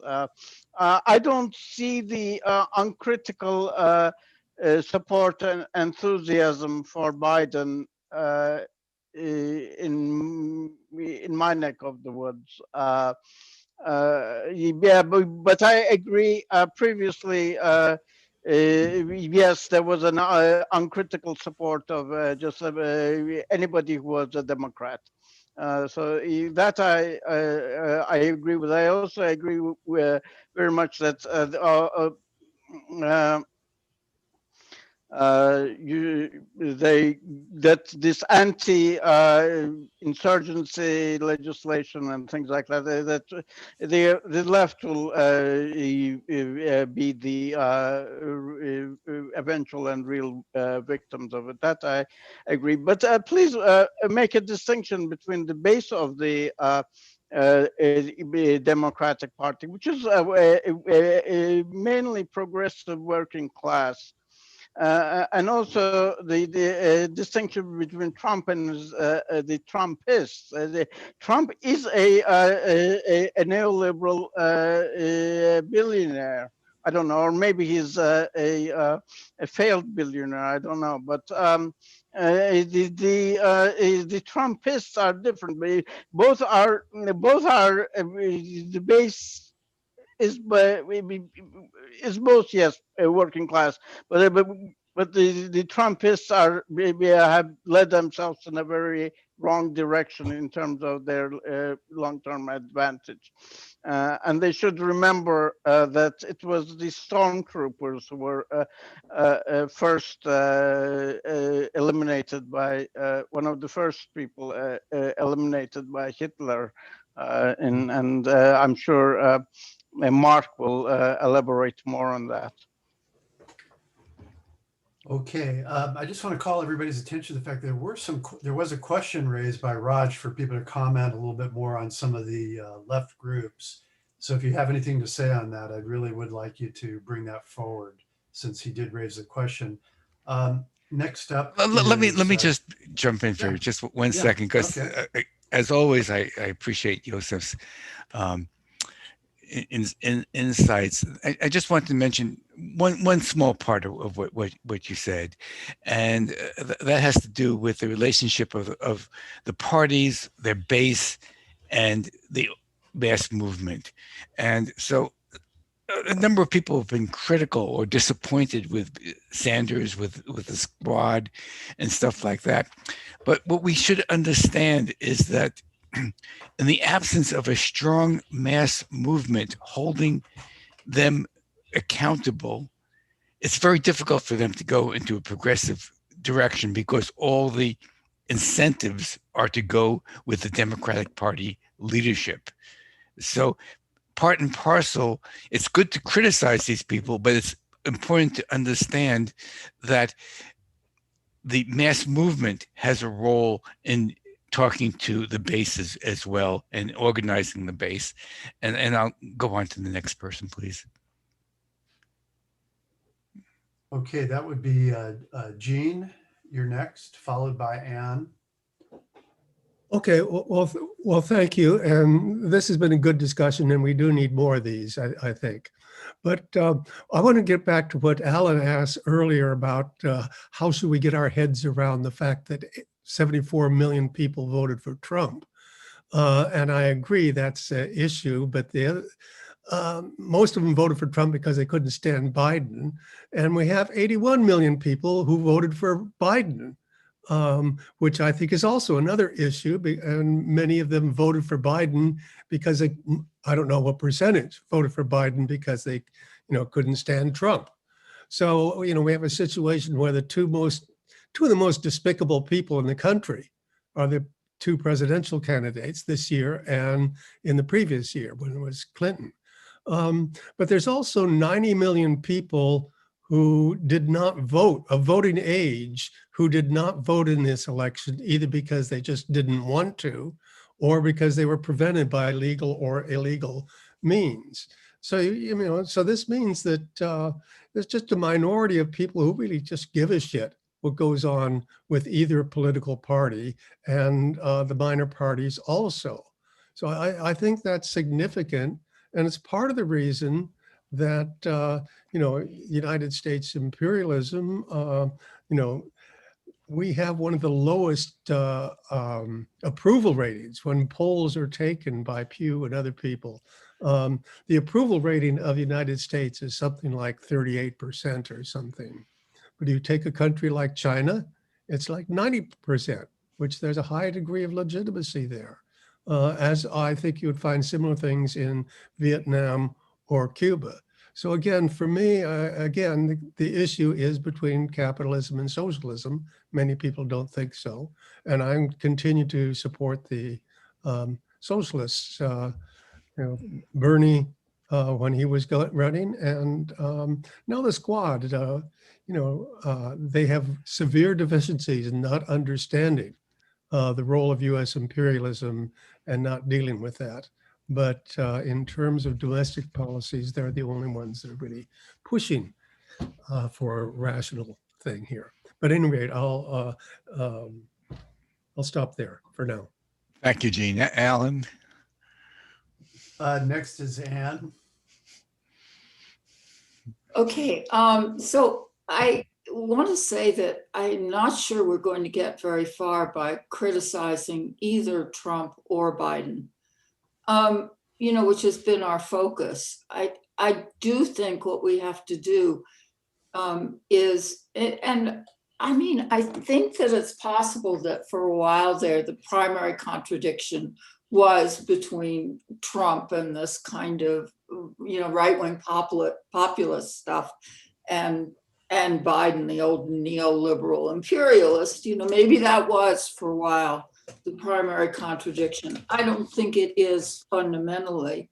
I think we still have class struggle in this country. I'm not sure actually that Trump's base was so solidly in the working class, particularly if you think of the working classes including large numbers of Latinx and African-American workers. So I'm interested in that, but I do think we have to press on. And the way we can press on is through transformative demands. And I think in terms of at least immediate tactics, that has to be our stand solidly as the left, that we really need to see fundamental change. And if we really push hard on things like healthcare for all, change in immigration, get rid of the stay in Mexico policy, pushing the minimum wage forward, pushing these big, important, and perhaps unacceptable to neoliberals, places where masses of people do have direct material interests involved, we might get further.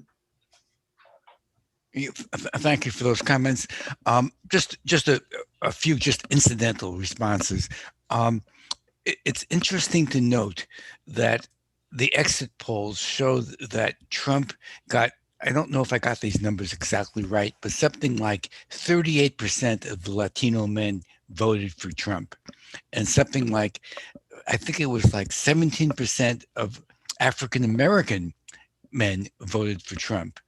And those were up. Those percentages were up from 2016.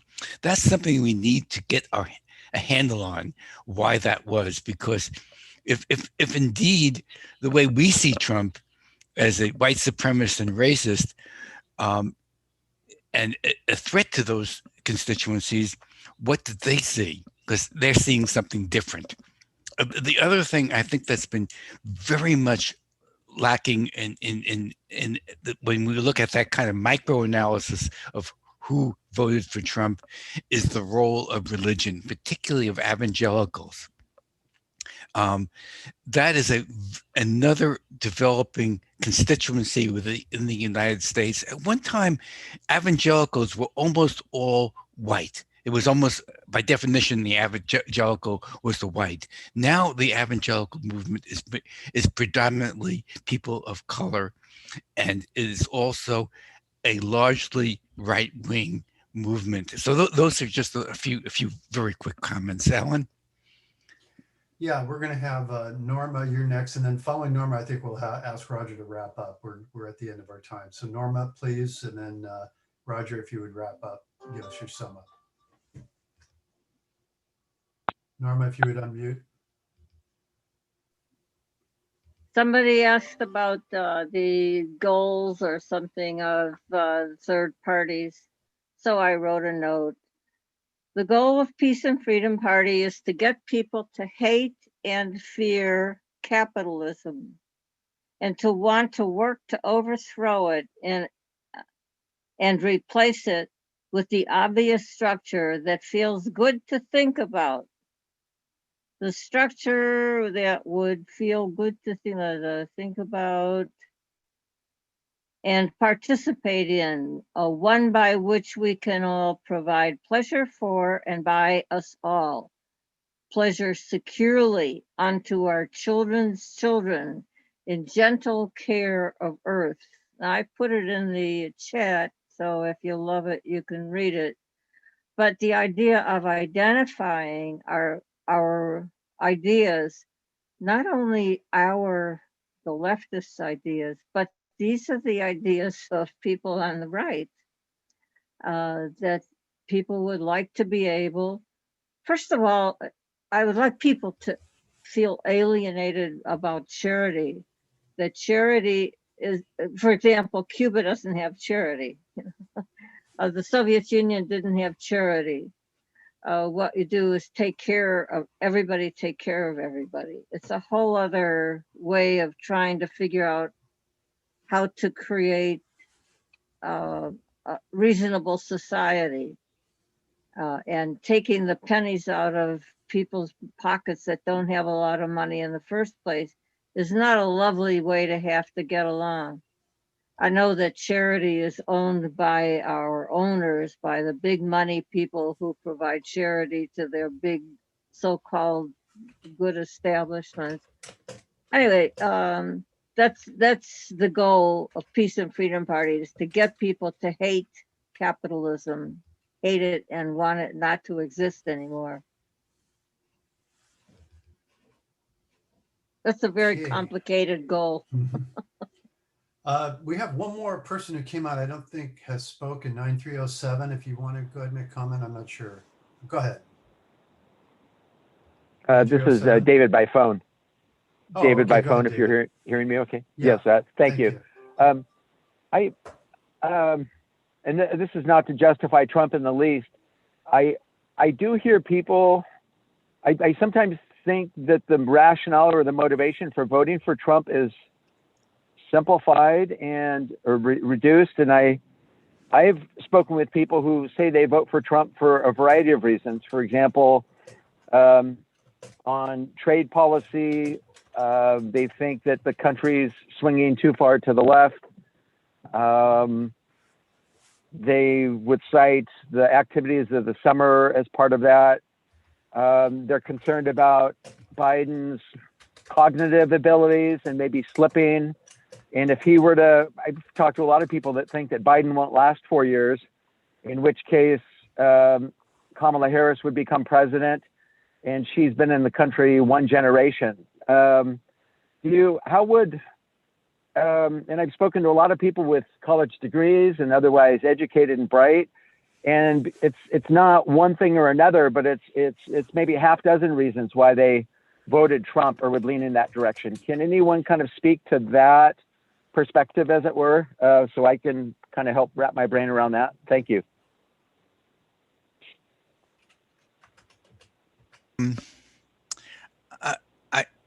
Alan, do you want to maybe go to one more commenter? Yeah, I and will then go after. Yeah, if you have a comment, otherwise I'll go ahead to Golden.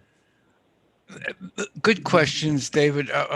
But I don't have all the answers, so I think we should go on to the next person. Okay. Golden, if you would unmute yourself and make your comment or question. Thank you. There you go. Sorry for waiting this long to make this comment, Alan. That's okay, better late than never. I got inspired by but I think that what happened on January 6th cannot be downplayed or minimized, because it was certainly an escalation. So it also showed us that the millions of people in this country vote for anti-progressive ideology. And 150,000, 200,000 people showed up with the militant power and bold enough to seize the Capitol building. So this is not something that we can minimize. So we are thankful that they didn't bring their firearms. Actually, if they had, it would have been like a week or 10 days of seizure of the Capitol building, or maybe a coup, who knows. But the thing is, left should be prepared for this. Left cannot just walk around or sit around that saying that, oh, we need a mass party or something like that. How are we gonna protect these masses? I mean, if they take the streets, some vanguard party should protect these masses. And I believe, and I'm happy that some young people on the left side are now discussing that maybe left should take up arms to defend themselves in the future. Thank you. Yeah, that's getting us into the long future. But I was just trying to emphasize that all these measures that are being purported by the Democrats to meet that threat are measures that are not going to be used so much against the right, but they're going to be used against us. And I think I'll leave it at that. Alan. Okay. I want to thank everybody for participating. We had a very lively discussion. Would welcome you to come back, invite you to come back next week when we discuss the militarization of space, privatization of space exploration. We also have coming up in February, we don't have an exact date yet, a great program. A representative from the Google Tech Union is going to be speaking at our Sunday morning session. We'll get that out to people, but that's really a very, very up-to-date and newsworthy topic that we really want to get into. So thank you very much, Roger, for a very stimulating presentation. Thank you for everybody for your questions. This will be posted up on YouTube if you want to go back and take a look if you missed any part of it within the next few days at our ICSS Marxist YouTube channel.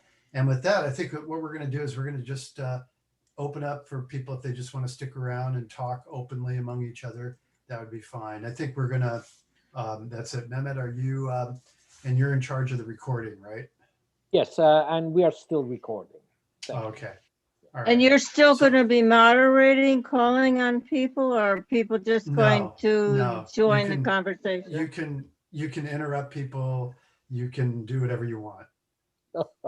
Because I want to say one thing about the book I've thought of offering here is Revenge Capitalism. To understand the structure we're living in, it has always been ready to receive uprising. Now, they didn't want to receive the uprising on the right the way they received the uprisings on the left. The other day, they didn't, the 6th of January, they weren't ready to take up arms or whatever that was necessary. But there too, they're still, they're looking to capture the people that did it and commit proper dealing with them, let's say. I'm not going to advocate. But for us, they get their murderer to go out, that kid that went out shooting in Charlotte, was it? And killed a couple of people, the 17-year-old, and they're trying to exonerate him. So they're ready to knock us down. We're not able, we don't have the guns and bombs, and the people don't want us out there doing that. They want a peaceful revolution. There will come up, even if we do organize the hundreds of millions of people that are ready to take over, and they're not ready. They don't have a mindset that we can all provide all things for all of us in a reasonable manner. So we have our work cut out for us. It's a whole new mindset. I'm not moderating, but I'd like to actually just make a quick personal request. You know, I feel Raj raised several questions that we just sort of slipped right past in the discussion. And Raj, if you want to go ahead and raise them up again, and if people could comment, I would really like to hear that. Why don't you point to them, Alan? Tell us which ones you're thinking of. I thought maybe Raj could do it more effectively, but I don't know, maybe he stepped away. So anyway, that was just I mean, I guess what he was really talking about is maybe people speaking a little bit more specifically about what some of the left groups, how they came down on this question. I've looked a little bit at that. We had some groups like the RCP and the CPUSA who actually advocated supporting Biden, sort of what Roger referred to as this support Biden, dump Trump, battle Biden approach. Raj, you want to go ahead and comment? Yeah, I can clarify what I was trying to say. Let me go to the text I wrote to you, so I stay with that. First thing is that in Roger's presentation, it wasn't clear what this third party's platform should main point be.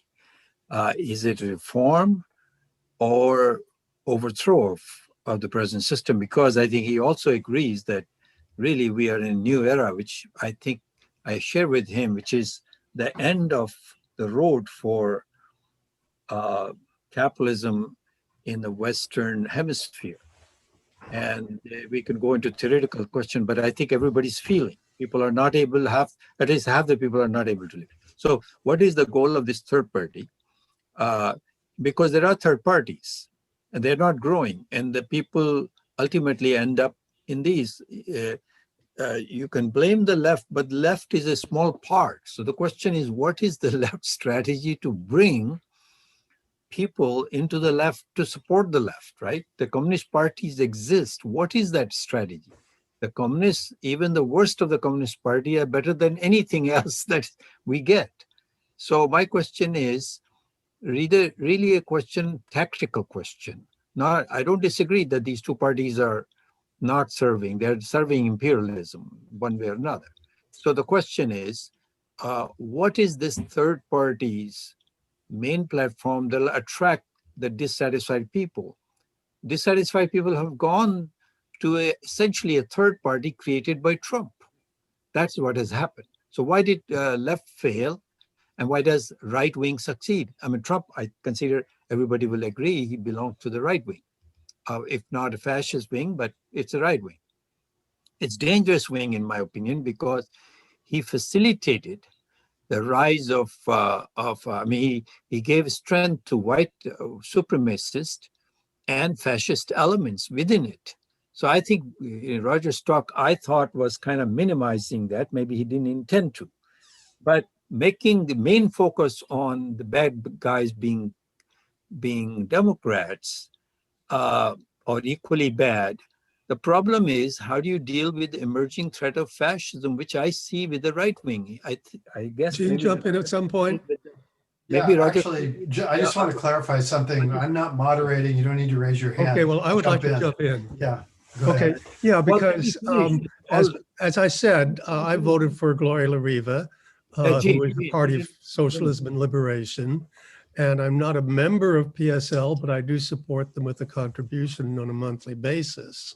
So they have a very good platform, and they've been very close. Gloria has sent people, has been to both Vietnam, Cuba, North Korea, I believe China. They don't engage in China bashing, which is a real positive thing. And they are mobilizing.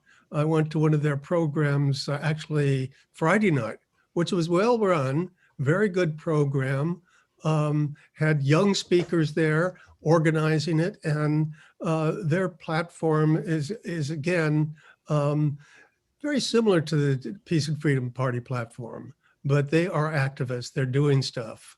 So that's, PSL for me, and they have Answer, which is one of the major peace organization, activist organization.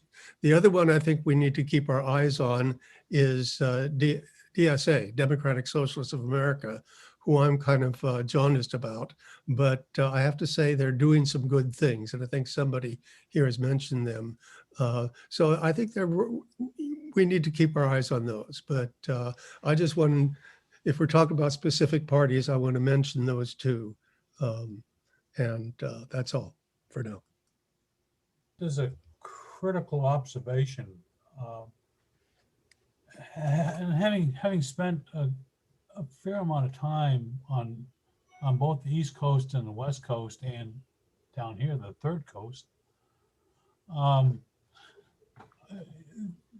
we don't have the level of political choice, if you will, that you all have on either the East or West Coast.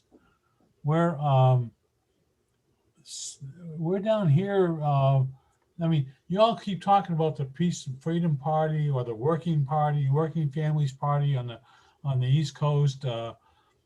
We don't have that stuff down here. Or if we do, they're very, very small and very isolated.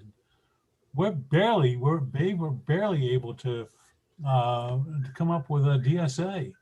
I used to belong to the CP. I don't know what the story is on that in Texas now, but I mean, you all different universes, if you will, and so I don't know how to get beyond that, but Richard, That's a good point.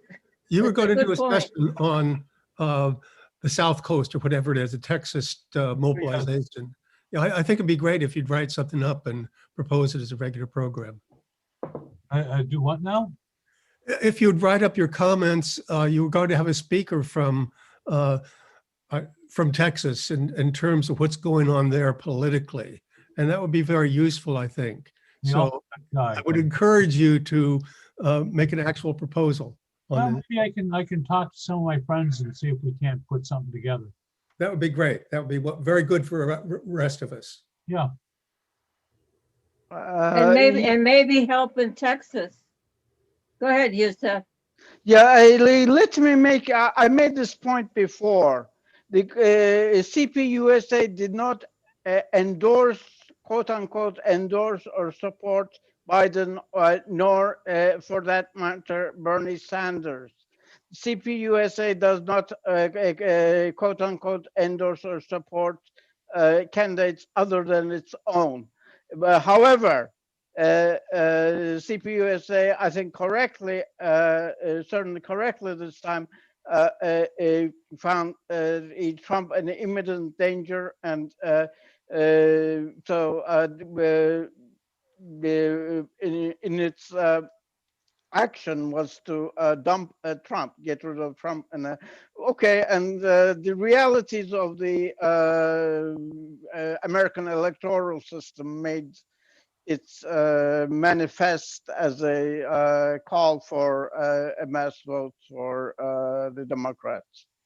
But I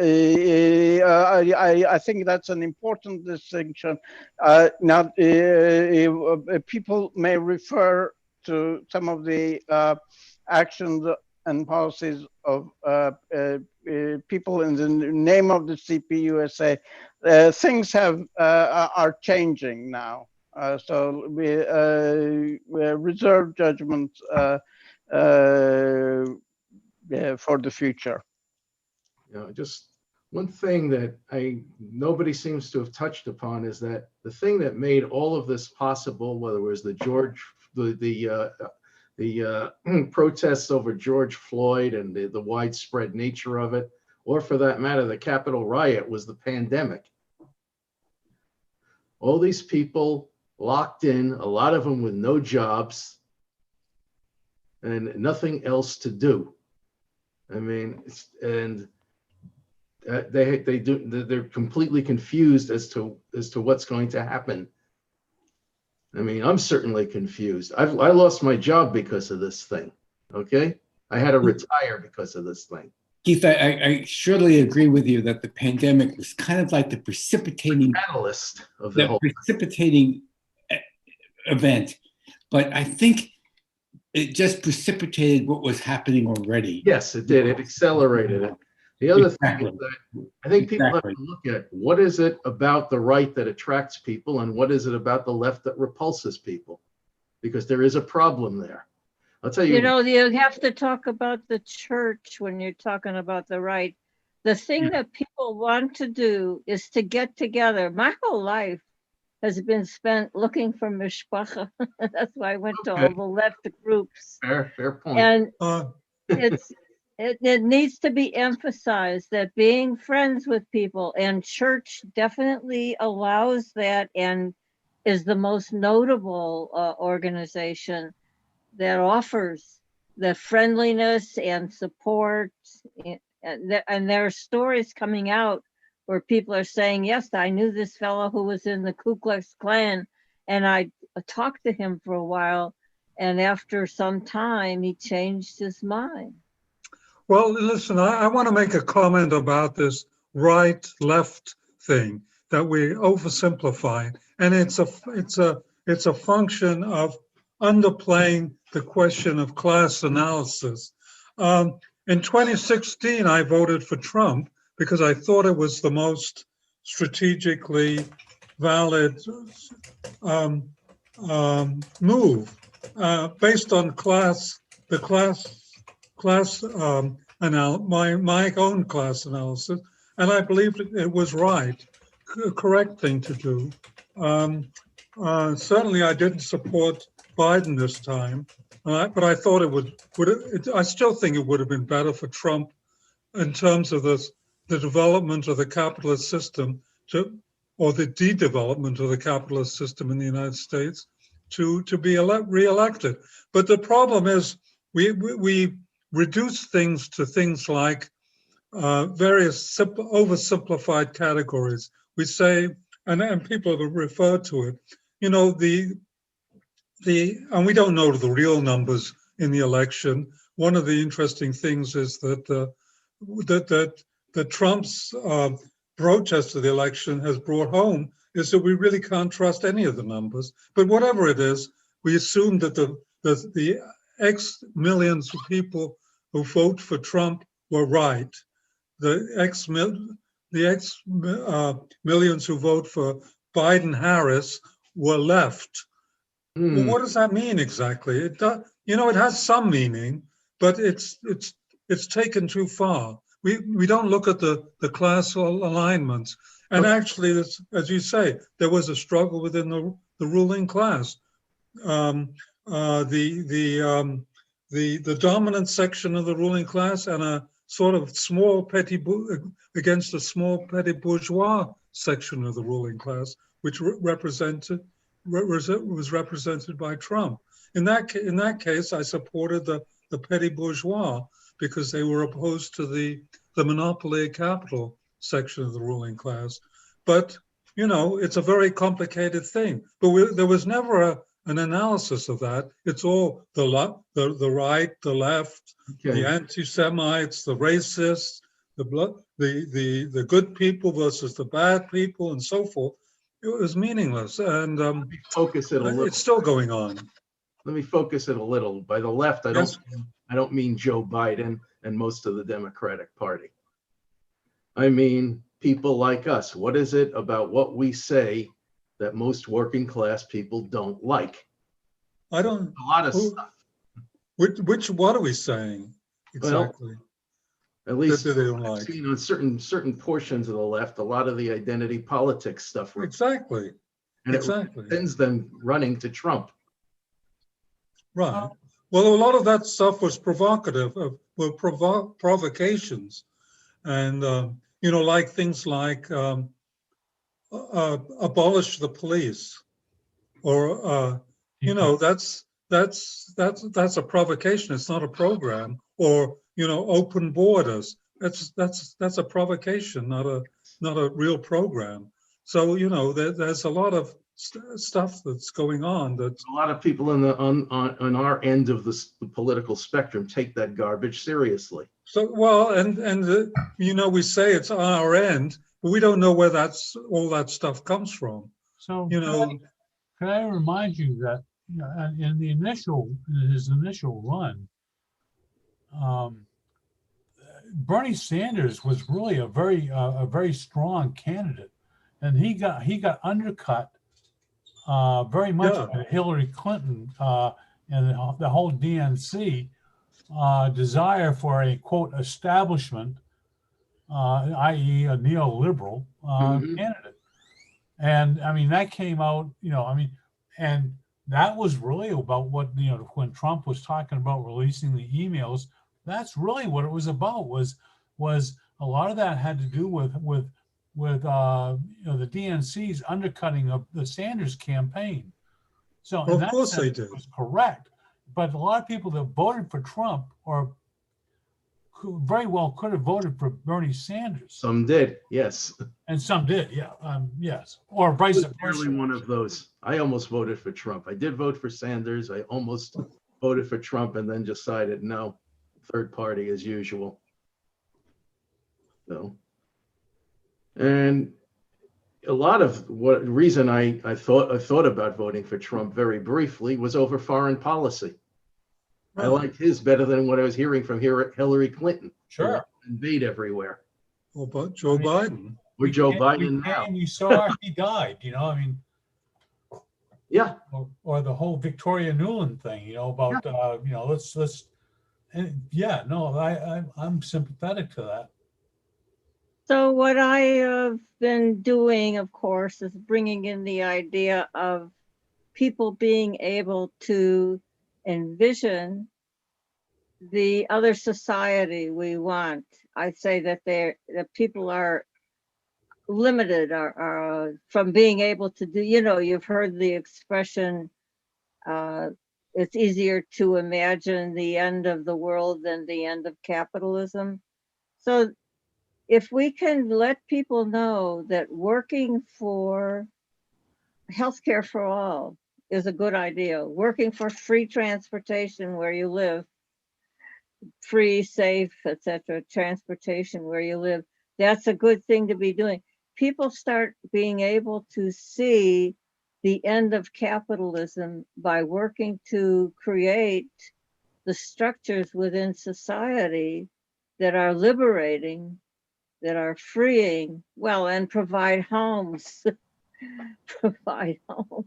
But in the 50 years I've been involved, I've seen any number of these things where they say, well, what is socialism going to look like?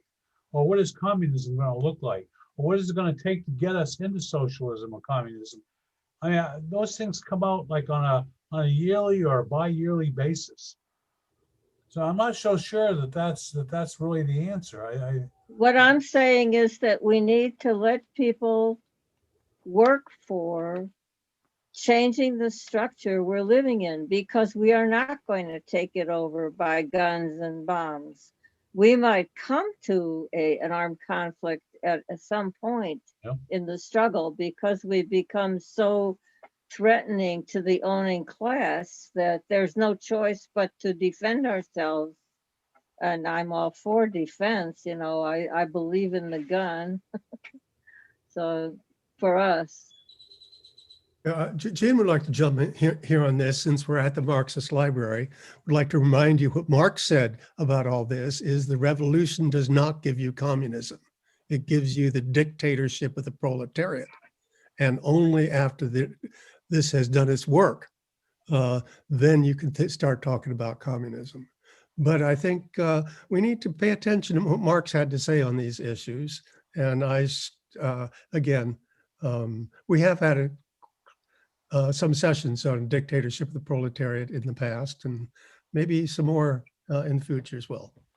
Let me, the last week in the Center for Marxist Education, there was a wonderful, what I found a very interesting session about from a CPUSA member actually, a book on Kamala Harris. Unfortunately,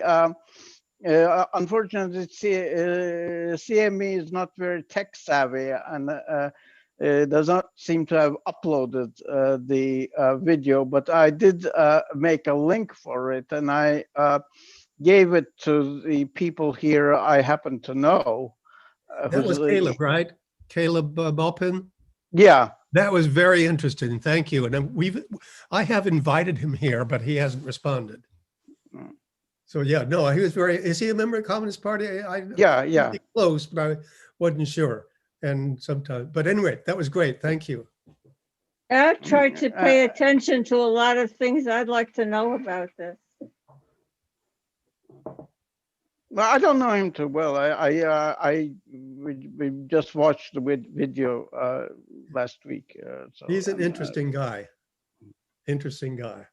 Person. I want to see people not distinguish each other by their gender. Well, I find him a very interesting guy. Folks, I've been speaking English all my life, Norma, so don't try to change me now. Oh, no, I wouldn't think of it. No, guy is sometimes used in a gender neutral way. I mean, you know, it's not sometimes, rarely. Folks, it's 1 o'clock, and we have now been discussing free form for the last, I believe, 25 minutes or so.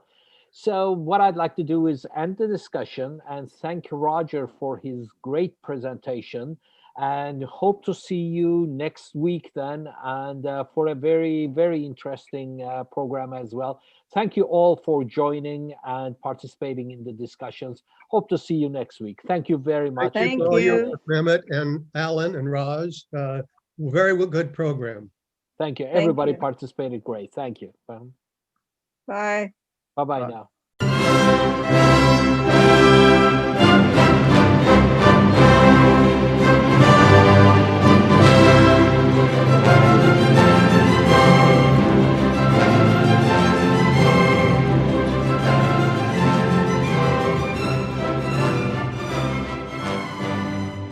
Institute for the Critical Study of Society at the Nebo Proctor Marxist Library receives no corporate funding, nor do we have any paid staff. We rely on the support of working class folks that share our commitment to the socialist legacy of Karl Marx. We continue to need funds to meet necessary expenses. Since we can no longer pass the hat at our in-person forums, please send contributions to our treasurer, either online via PayPal or by check. The PayPal ID is ICSS Sunday, SUNDAY, @yahoo.com, and the name is Richard Fallenbaum. And checks may be made out to Richard Fallenbaum and sent to him at 1225 Nielsen Street, Berkeley, California, 94706. Fallenbaum is spelled Fallenbaum. To donate directly to the Marxist Library, send a check to the Nebo Proctor Marxist Library at 6501 Telegraph Avenue, Oakland, California, 94609, or directly or donate online at www.paypal.me/npml. For information, write to npml at marxistlibr.org, and the website is marxistlibr.org.